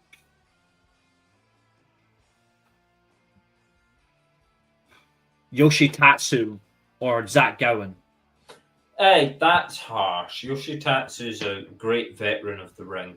He is, but it took him a long time to get booked properly again in Noah. That's why I'm saying Yoshitatsu between 2015 and 2022 is just cataclysmic. We don't talk about it. What if what if the Young Bucks are the mastermind behind Moxley? What if it will make less than 0 sense? I think the ones that are the master behind, I think the actual person behind the Death Riders is Kenny Omega. See, that at least makes some sense. Like the idea that Kenny Omega had to put the Death Riders into AEW to stop the Elite from their power grab. Yeah, that makes perfect sense. And it gets rid of one of his biggest problems, and not essentially because he didn't deserve to be there, but it gets rid of one of Kenny Omega's biggest problems. Bryan Danielson was the world champion. Kenny Omega, look at his title picture with Omega, what, 2021? He went, 60 minutes with Kenny Omega at Grand Slam? He never really got over Bryan Danielson. What's the best way to do it? You get rid of him permanently. You free up in that way. No, not corporate Omega. Corporate Omega comes out in a suit. Yeah, I don't think it's corporate Omega, but I think you've made a grave error. But it could essentially be what he wanted when he said it on his own Twitch podcast. When he referenced he wanted to be like Roman Reigns. Not essentially be like Roman Reigns, but be Roman Reigns. He sees himself as he is the guy for AEW. If he wants to be Roman Reigns, he needs to turn his PlayStation off. He doesn't mean it like that. He's playing the island. What I think he wants to be though is when he was in New Japan, the only person realistically that was on his level consistently the whole time was Okada. Yeah. I think essentially he is wanting that for AEW. He wants to be that person where it goes to him. When he was world champion, it was strong, and it really was strong. But he deserves so much more. I know that is a GOAT comment, to be fair. It is a GOAT comment. Speaking of strong, where is Roderick Strong? He's a good wrestler. Why is he not? He's not on this card, but he was on last week's Collision. Well, he is teaming with Kyle O'Reilly, to be fair. But yeah. So I mean, right. So do we think that Omega is going to beat Takeshita then? Oh yeah, 100%. Right. He is going to win that title. He's going to take it to All In. He's going to beat Okada. He's going to unify the international title with the continental title. Right. 100%. There's no way he's not losing this. And how does the international championship, how does the international title figure in with this Death Rider stuff? Because is Kenny using it as like a screen for if he's in charge of Death Riders, he's like, and I'm over here and I'm not doing anything. So that's literally why he's doing this. Yes. I think essentially how his year's going to work out, he's going to unify both titles, which then allows the Continental Classic to become just a tournament to get the world title World's End. I think essentially Kenny Omega will win the international title. He'll drop it potentially around Full Gear, or maybe before Full Gear. He'll enter the Continental Classic, he'll win it, and then he'll win the world title at World's End as a heel. He'll end 2025 as AEW's top talent, as an in-ring talent, as a heel world champion. Yeah. And I actually think that needs to happen for him. It would actually be the best thing they've done all year. It would be the best thing they could do all year. Okada essentially will do the business for him, no problem. But you have it in that essentially where he does the end goal. Whoever he beats to become world champion, he's going to. Heel Omega versus Ultimate Ospreay. I think the babyface Ospreay. let's jump ourselves over to that then. Because I reckon it's time for us to discuss this. It's time. Catherine, I cannot take your horniness. Please stop. I've said it quite a lot tonight in terms of, this Death Rider shit. This Death Rider shit. This Death Rider shit. Shall we, because we're getting up towards 6 o'clock, shall we jump into the Death Rider shit? Here we go. Is Cope going to beat Jon Moxley? I think so. I think he has to. I think he does, and then instantly loses it. I think he's going to win the world title. And Christian Jay White. I think Jay White's going to do what Hangman refused to do. Jay White's going to hit the he's going to hit the Blade Runner on Copeland, and then Cage will cash that in. I just don't see how Christian Cage doesn't end it right now the best way by win the world title off. Why would Jay White want Christian? It's not essentially that Jay White wants Christian. It's essentially that Copeland has basically come in and just taken the world title shot from Jay White. Like, Jay White challenged Moxley for the world title match. He never gave him it. So they had Ends Revolution bringing out Jack Perry and Plastic Bag on Mox. What? Plastic Bag on Mox? I think they meant Copeland. Plastic Bag on Copeland. Copeland is not getting Plastic Bag. Okay, sorry. I thought you were like, wait, what? If you do pay attention, this is the thing. This is where everyone wants to tie things back. If you do look at last year, before they had the Fatal 4-Way at World's End, Christian Cage promised Hangman Page, if you help me win the world title, I will give you the first chance. I will give you the first opportunity. He went to cash in, and Hangman stopped him. He basically just went, no, I'm not taking it. So, what's the best thing to do now? Jay White asked... Forget it ever happened. Move on. But Jay White did go for the world title. Moxley refused him with the match in Australia. He said no. So then Copeland straight away challenged Moxley for the title at Revolution. He accepted. So then Jay White just went, fine, can we just have a tag match in Australia? Essentially, he gets the match with Moxley, but he doesn't get the match he wants. So Copeland essentially has went and... in his mind, I think he'll justify it this way. He went and stole the title match from him. Like, Copeland has taken what White actually felt he deserved. So essentially, so then he'll go take the title shot that Christian offered Hangman. Okay. He'll help him win the match, and then soon after they'll shake him. It's going to happen. I think that's essentially what they're looking for. I think that's what they will follow back up to that. I offered you a chance, you didn't take it, so Jay White will simply go, cool. Yeah. See, Fletcher, I'm kind of with you on that. I'm kind of with Reece on that. I suppose the main thing that I'm just wondering is why Jay White would ever take that deal. Like, why would he want... And I know that you just said it's not about him wanting Christian, but he has to know that that's the logical aim. I think it will ensure that if they will have some sort of gentleman's agreement where he gets the world title shot at Dynasty. I think so, and since it's such a very close perimeter between those two pay-per-views, I think what you'll see is, because Jay White said it himself, he said it on Dynamite after he wiped the floor with Blaster Casterberg. He said that I'm going to be there at Revolution because there's no more Death Riders. I'm going to make sure a new world champion is crowned. Right. So essentially, I think he is going to make sure that we get Cage champ. I think he will happen like that. Because I can see that I don't think Christian Cage is going to get a long title run. I think Christian Cage is just that transition. And it's not really get a long title run. Like, we can't have another one.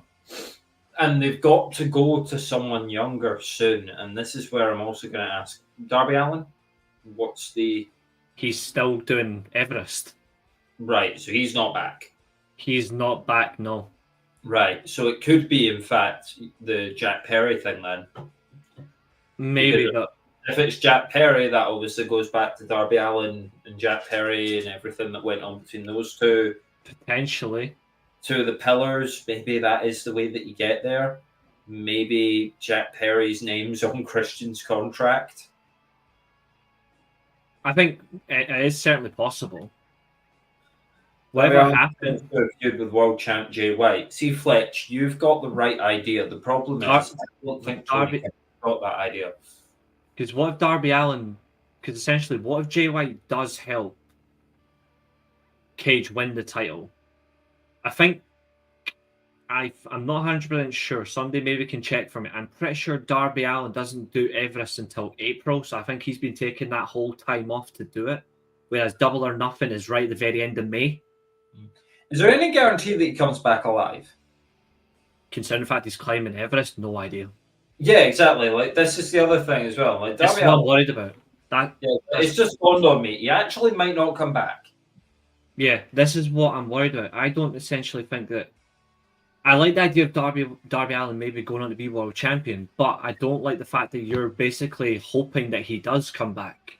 I think you have to think logically and say, well, if Jay White does win the world title, Hangman, essentially, if he's, as we said earlier on, unhinged, he passed up an opportunity to become world champion in the 2024. Jay White's went and done it. So if like hell.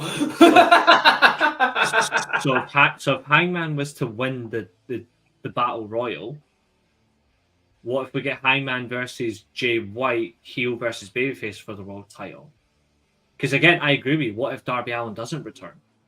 And if you're pushing Hangman so far, and then where does Jeff Jarrett come into it? I don't know. He's got to win the world title. Jeff Jarrett better win the world title this year. I'm not sure if it's July. I think he can return before that. Look, Jeff Jarrett didn't get to be WWE champion, so let him have this. Let him be the AEW champion.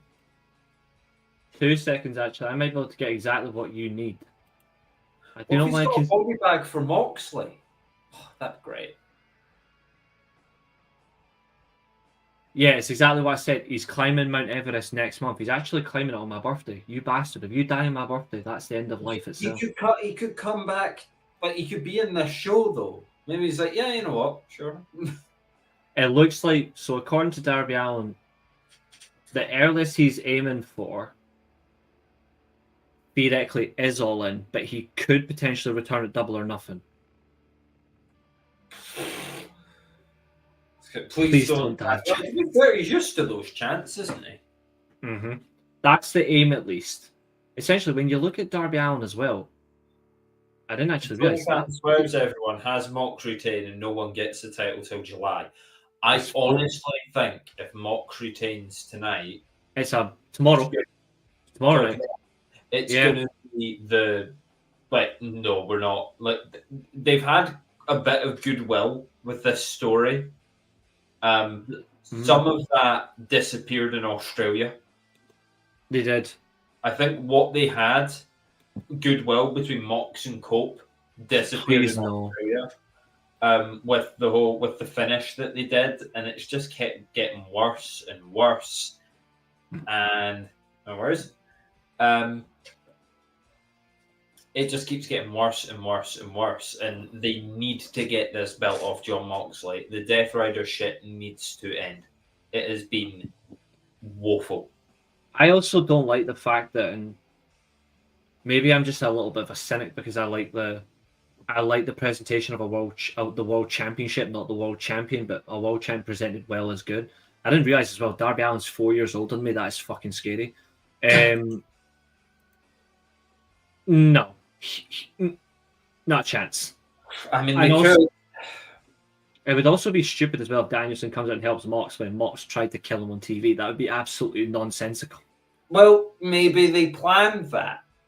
So I'm going to nearly kill you, and then nearly kill you again, then nearly kill you again, and then you're going to be my friend. See, the Gothic University student needs to come at the Death Riders anyway because it doesn't make any sense. I've heard this image. Jack attacks Yuta and ends up replacing him on Death Riders. Oh, but Yuta's been their protected little lamb. Like, it's better Yuta hasn't fit well. Like, it doesn't fit him. It fit the Blackpool Combat Club because it was just about the wrestling. But he doesn't fit this. Just have him replace Pac. You don't even have to do an angle. Pac's just gone.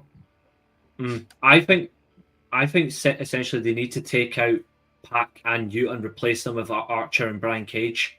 It makes so much more sense to those two. That if you want to be brutal killers, have two folk that actually want to just hurt people. Killer Elite Squad. Well, one of them.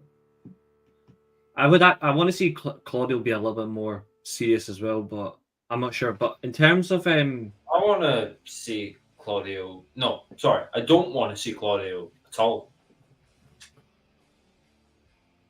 I don't want to see him when he was in WWE. I think he's shit. Fair. There are actual potential spin rumors as well that Jay White might join the Death Riders as well. People are putting that as a theory out, which I don't essentially understand that. Like, why would you have the guy who has been trying to take the world title off John Moxley all of a sudden now side with John Moxley, unless he wants to destroy them from within? Would only make sense if he screws Mox. Well, you know, Danielson and Edge have no real history at all. Because Garcia should never have been allowed into a professional wrestling ring. What year was it that Edge was out of WWE? What, like, injured? Like, when did he get written off? By which part are you specifically saying written off? Oh, his retirement. Oh, his actual retirement. Like, the first 2011 after WrestleMania 27. But that doesn't cross well with Bryan. Yeah, because Bryan was forced to retire 4.5 years later. Yeah, but they didn't really cross paths, did they? Yeah, they were in the SummerSlam match against the Was Edge in that?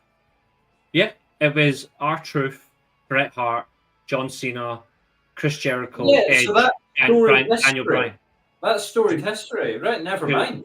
Because remember, The Miz was going to be the tag partner, but he didn't give consent until the day of the show, whereas Daniel Bryan had already agreed to be their teammate. Yeah, after choking Justin Roberts or whatever. And spitting in John Cena's face. Which he actually did do on TV. He spat in his face. How do you spit in the face of a man that you can't see? Aim for the mirror. Yeah, it's impressive, I guess. Anyway, that's true. This is a wild card as well. Jay White does have the guns. Imagine the guns and Jay White just forced themselves into Death Riders. Pac, Yuta, and Claudio all got kicked out of the faction. I mean, this just rather, my favourite outcome to this is that the Death Riders get taken apart and there's no more Death Riders. This is the last Death Rider, so to speak. Mox is the last one. Yeah, but all of this that they're talking about, like, all the theories of like, oh, this is the new Death Rider. It's like, please no. How's about you just lose and we have no more Death Riders? We don't do this again, and we'll just have like I said, and this will be my last point. AEW have the capability to have a really, really good main event scene. A genuinely world-class main event scene. Maybe not on the WWE level, but not in terms of match quality, just in terms of how over people are. In terms of match quality, I think they could be, you know, sort of nip and tuck between WWE and AEW for how good it could be. You know, when you look at who they've got available, who they've got on this card, or who they could be using better, you've got Will Ospreay, you've got Kenny Omega, you've got Kazuchika Okada, you had Buddy Matthews available. I think he should be right in there. I agree. About people like Jay White. You're talking about people like Hangman Page. You're talking about people like NJF. Yep, that's so true. Many people on this card. Bobby Lashley could be. Yeah. Shelton Benjamin as well. Let's be real. Shelton Benjamin is another. Held down by John Moxley thinking he's a badass. It's one of the worst creative things I've ever seen. It is like WWE back in 2017-18 when Brock Lesnar was the world champion and you were looking at it going, we could have such a good world title scene. We could have such a good world title scene right now if this dickhead just didn't have it. you generally had the perfect chance to reinvigorate the world title scene in 2017, 2018 when Samoa Joe was right there, the best period in 10 years, when he could have been actually the perfect champion at that point. They missed a trick. I've always said that. They missed a trick not giving the world title to Samoa Joe at that point. Because he was right there. And should do a type of elimination chamber match. It would be cool. We had a good world title. No, we didn't, Catherine, because Brock was never there. No, they did have a good world title scene. They just never made it actually happen. No, so it was the better. In and Like, out, it was there. It's not a world title scene. Having said, when you look at 2017 Raw, you had Seth Rollins, you had Roman, even though I'm not a particular fan of his. You had Samoa Joe, you had Finn Balor, who was actually recovering himself when he was joining more of the Balor Club thing. They hadn't really Balor yet. You had Braun Strowman, who had got himself into shape and he was moving seriously well for a big man that was causing fear. Yeah, and you look at all the options and you're like, oh, there's a great match there and a great match there and a great match there. But Brock Lesnar... And also as well, you had... before you fucking ruined it by feeding him to Goldberg, you did have Dolph Ziggler in the best shape as well as a main event talent as well. Yeah. And he could work with any one of them, and they just fed him to the biggest fucking fraud in pro wrestling history. There's so many people, and AEW have so many people right now. They could have an 8 or 9 man world title scene, and you wouldn't really sniff at it, and it would be really, really great to watch. And instead, you've got to watch fucking Jon Moxley bite people and bleed for 25 fucking minutes and win. The funny thing is, it doesn't have to be a elimination chamber, but it's just a great match. But he's not even included like Jay White. See, this is what I would have done. So you've got Hangman, Swerve, Takeshita, Omega, Ospreay, Mox. All right, well, this is what I would do. I would keep Swerve, Omega, and Ospreay 100%. But Moxley, I would remove him straight away for MJF. I would remove Takeshita, essentially, even though I'm a big fan of Takeshita, I would remove Takeshita and I would put Lashley in there for the physical presence of a powerhouse. And then I would have a wild card in there, like, I would say maybe Hobbs as a wild card. Or even another type, like another wild card, like Brody King, Buddy Matthews. They're all very specific wild cards. Yeah, I mean, funny that you would say that. I mean, there's my Okada as well as another one. I have put 7 people in it, so just remember that one like SmackDown where you had Jay White as well. Yeah, 100%. I do like this. Theoretically right now you could also do an 8-man elimination. Remember when WWE had John Cena move to Raw, and then for the entire month of SmackDown, they had the every single person on the draft was going to work their way up to become the new SmackDown champion, and then we never got it. Instead, we got an elimination. We got an elimination match between all the top guys on SmackDown, and the winner, being GBL, ended up facing Batista for the world title. Yeah, I actually wouldn't mind this, where all the top guys potentially just have an elimination style match to become world champion. And it just works all the way down. I mean, let's just make sure it doesn't happen like it did on SmackDown in 2017. Oh, I said Brody King as well. What are you fucking at? I'm just kidding. I'm only kidding. Right, Catherine, seriously, stop it. Stop mentioning Garcia, or I swear you're getting timed out. Well, it's all right. You can time her out. Look, if you want to go through any comments or whatever, then you're free to go. But that is fine. I'm only kidding, Catherine. But I should probably go and get sorted because I'm expected elsewhere tonight. So it's been a lot of fun, bar our good friend Rusty Trombone. I'm sorry that offend you so much, but enjoy the wrestling anyway, you prick. Have a lovely night, everybody. Enjoy your weekend, enjoy the wrestling, and remember, then, now, forever, together. Fuck's sake. That was my co-host. I actually have an update regarding Eilidh as well. Now, Eilidh's going to try and do as much she can on a Saturday exclusively. So, what I'm thinking is I'm going to turn the music off now.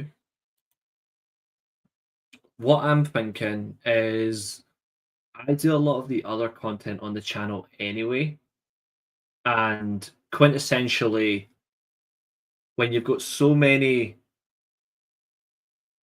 when you've got so many things to review or so many things to discuss, it's great to have Eilidh involved. But I'm thinking maybe Saturdays I have Eilidh exclusively, like where she can host certain things as well, and Eilidh can have her own guests, and Eilidh can do that sort of stuff. So if any of you guys want to have shows with Eilidh, then absolutely. I think it's not in the sense of it lets me take a break, but it lets me prepare for other stuff as well. So I still get the shows with Eilidh as well. But then we get the special occasion where Eilidh can bring someone on particularly, and you can just have like, say, 2 hours chatting whatever. I think it would be good in the way for the channel where I don't have to be here all the time. I'm not saying I should be constantly present, but it's the all round basis. Like I say, this channel isn't just me, even though I am the creator, I am the owner. Like there's more than just me. You know what I mean? So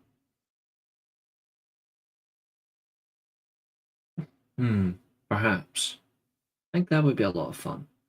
I think that would be absolutely a lot of fun. As long as you ain't acting all horny, Catherine, absolutely. Then now forever together, elite, bruv. Aye. But yeah, show Eilidh some love. Eilidh's awesome. I'm the god. CEO, I'm just a god. I mean, if I was a big gold, which I'm going to get my hands on very soon, I'm the big gold belt.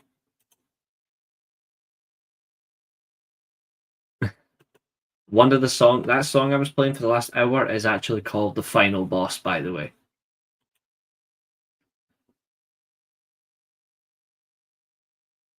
I just like it here because the host and more people in the chat are not constantly in AEW, and that's hard to find.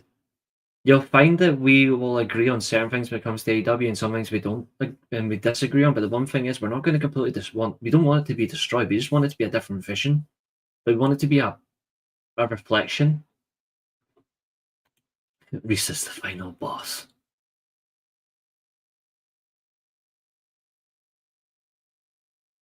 You never know. You are branching out. You are being like fightful and getting more people in the mix. Except I'm not asking you to send me your money so I can lie to your face. I'm just telling the truth for no cost.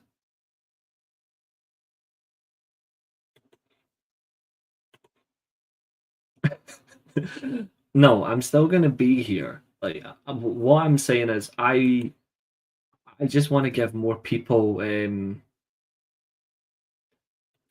Like I think it would be great to have more people do things as well. Like I said, it's called the weekly steel chair, but it's not called the Reece. It's not called the Reece chair. You know what I mean? Like it's the weekly steel chair. This is a open barrel community. We all do this because we love pro wrestling. So take it like that. Take it in that respect. It's one, not all. Have fun. Plain and simple.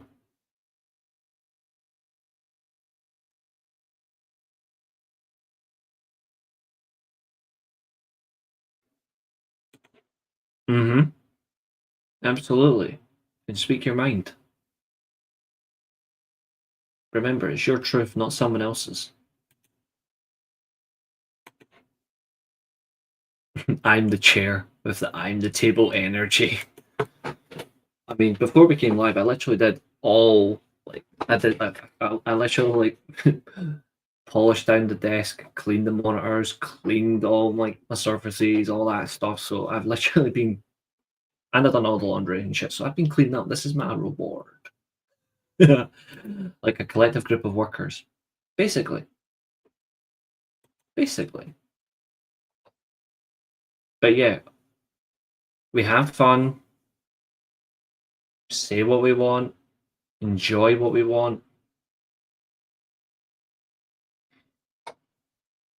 Everyone is made to be welcome. There's no throwing abuse at each other.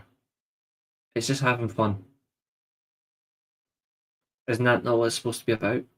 If it's not, then why are you here?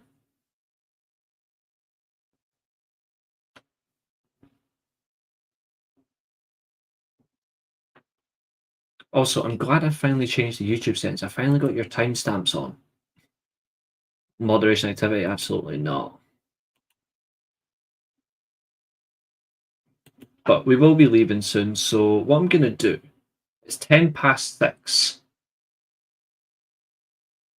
in the UK. So I'm thinking instead of 15 minutes, we're going to have 20.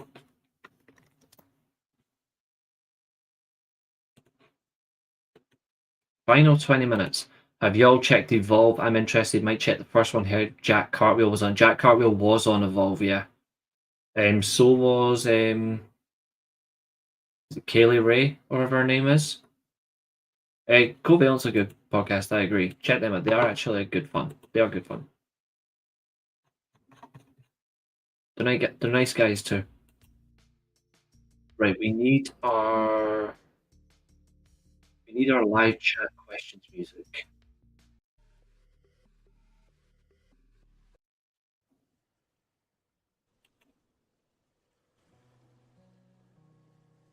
Nope, that's a sad song.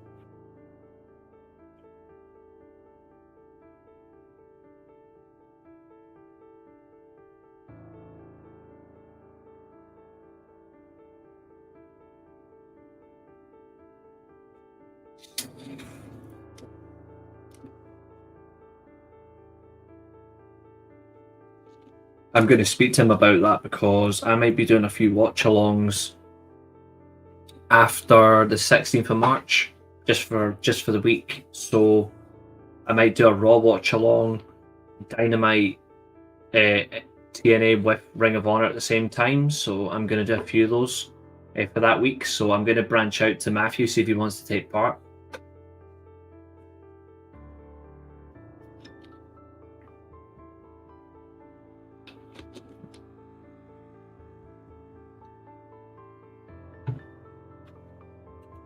I'm not entirely sure, Catherine. Like, I honestly don't know. I think I've said it before. I think I put on the community tab as well. Like, I think they have fumbled Hammerstone. I don't know what is. I don't essentially know what's going on here, but he wasn't injured. I don't know if someone in particular didn't want him there. I don't know, but it is a fumble. Or they didn't essentially think he was part of it.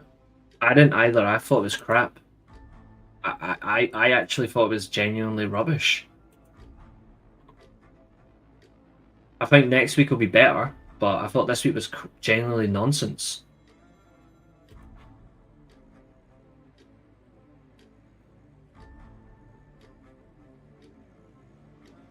It's because they get paid for it.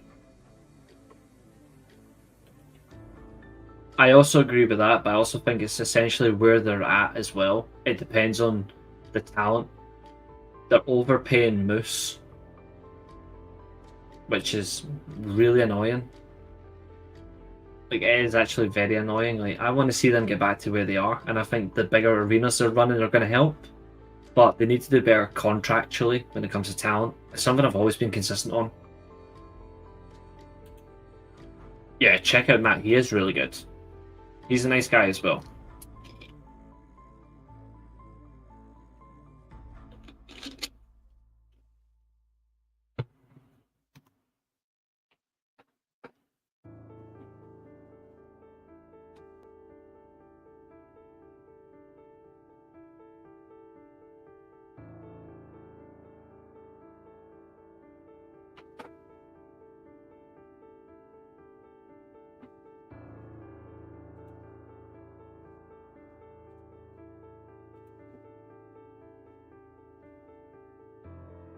Thanks, Catherine. Absolutely. If you want to join us for the Revolution review as well, or any other stuff coming up, just drop it in. Speedball debut at Revolution. Maybe. I would save it for Double or Nothing, though. When do you think is the time to turn Takeshita babyface?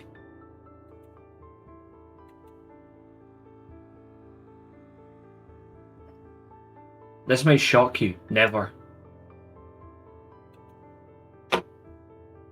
Sure thing. It's nice seeing you, Catherine. Look after yourself.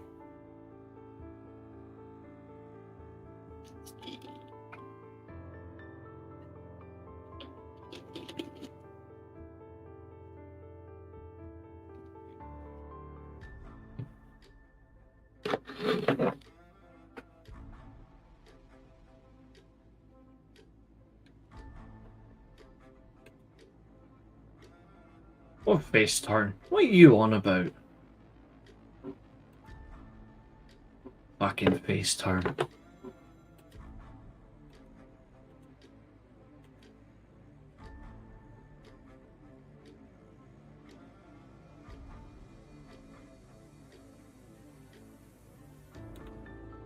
I think you might get a Josh Alexander debut. I wouldn't be surprised if Hammerstone does debut as well, but I don't know. Maybe. Apparently, Indy Hartwell's been rumored to appear. I'm not sure. I don't think essentially this show needs to be about debuts. This show needs to be about. This show needs to essentially be about just hitting the high strides on certain feuds and escalating them, and some things need to end at Revolution as well. I think that's more important.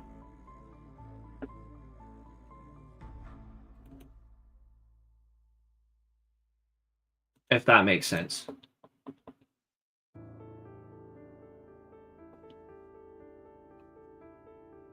But yes, me turning bloody babyface? Contain yourself.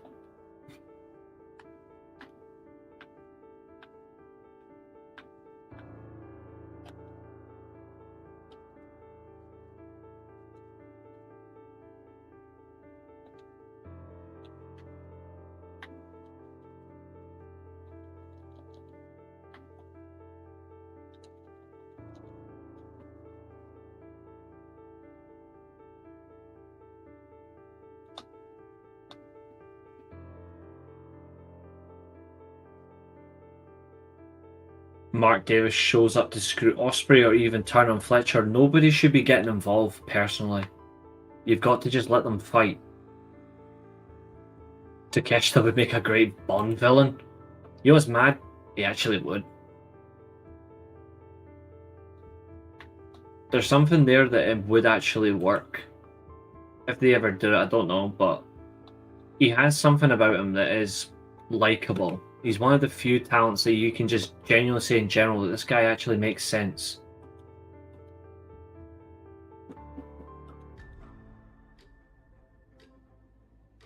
I'm hoping you'll never see it again, but I think it should be a no-doors cage match. No one can get in that way. You have to climb over, but make it barbed wire at the top. Just have them fight inside the cage. 2 men enter, 1 man leaves. Old phrase, it always stands out. It's always been relevant. That's what I do not want to see any interference in this cage match. I want to see it go the distance. I want to see these two just fucking try to kill each other. Well, not essentially kill each other, but go that extent of just hurting each other brutally. I don't want interference. Doesn't need interference.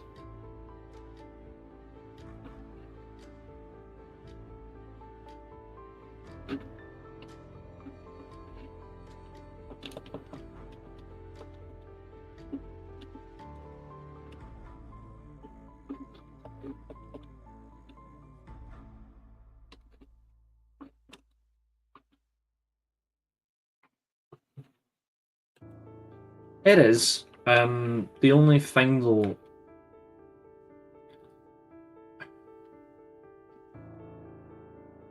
I think the only thing though is it seems unpredictable, but they have to make some things really stand out. Like some results have to go the way they should be.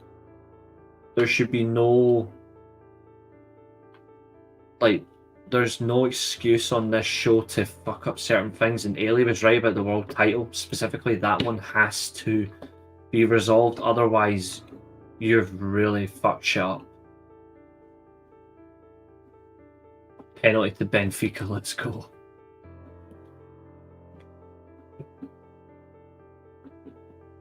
This has got to be the first show as well where you actually see the title, because the world title hasn't been seen for months. It's time to bring the world title back on telly, or even on pay-per-view. It has to show. If it leads to the title going to Cage, then we need to see it. Because nobody's seen the world title for months. Just remember that.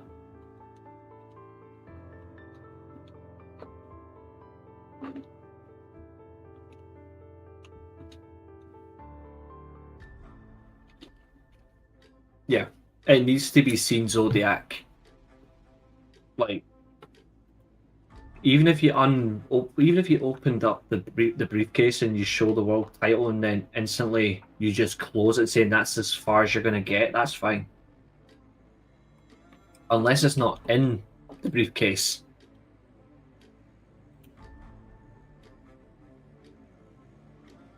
Yeah, long time ago.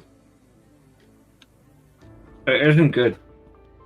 Like, it isn't good at all to not see the title like that. This is... Eilidh mentioned it about Brock Lesnar, where you never saw it. It's kind of like that. You cannot see the championship. We need to see the world title. If it's a new title design, though, then fair enough. But we have to see the world championship. If we don't see a Revolution, then I don't know what else to say. I'm being genuinely truthful. I don't know what to say if we don't see the title Revolution. I think it's dangerous.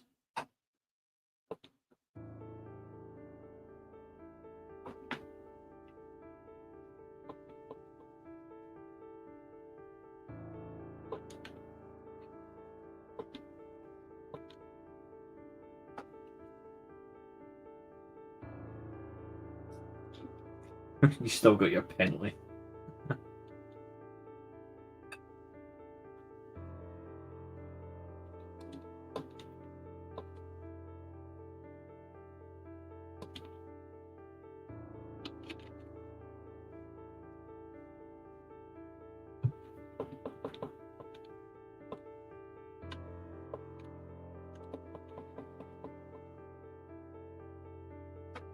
Coach is a good player. I like him.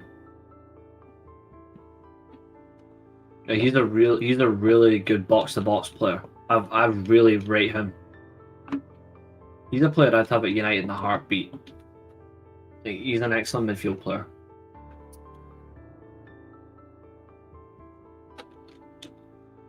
If there isn't any more questions, it's fine. We can end early, but obviously I will be back tomorrow doing a triple review. We'll do... Actually, it's quadruple. We've got Collision.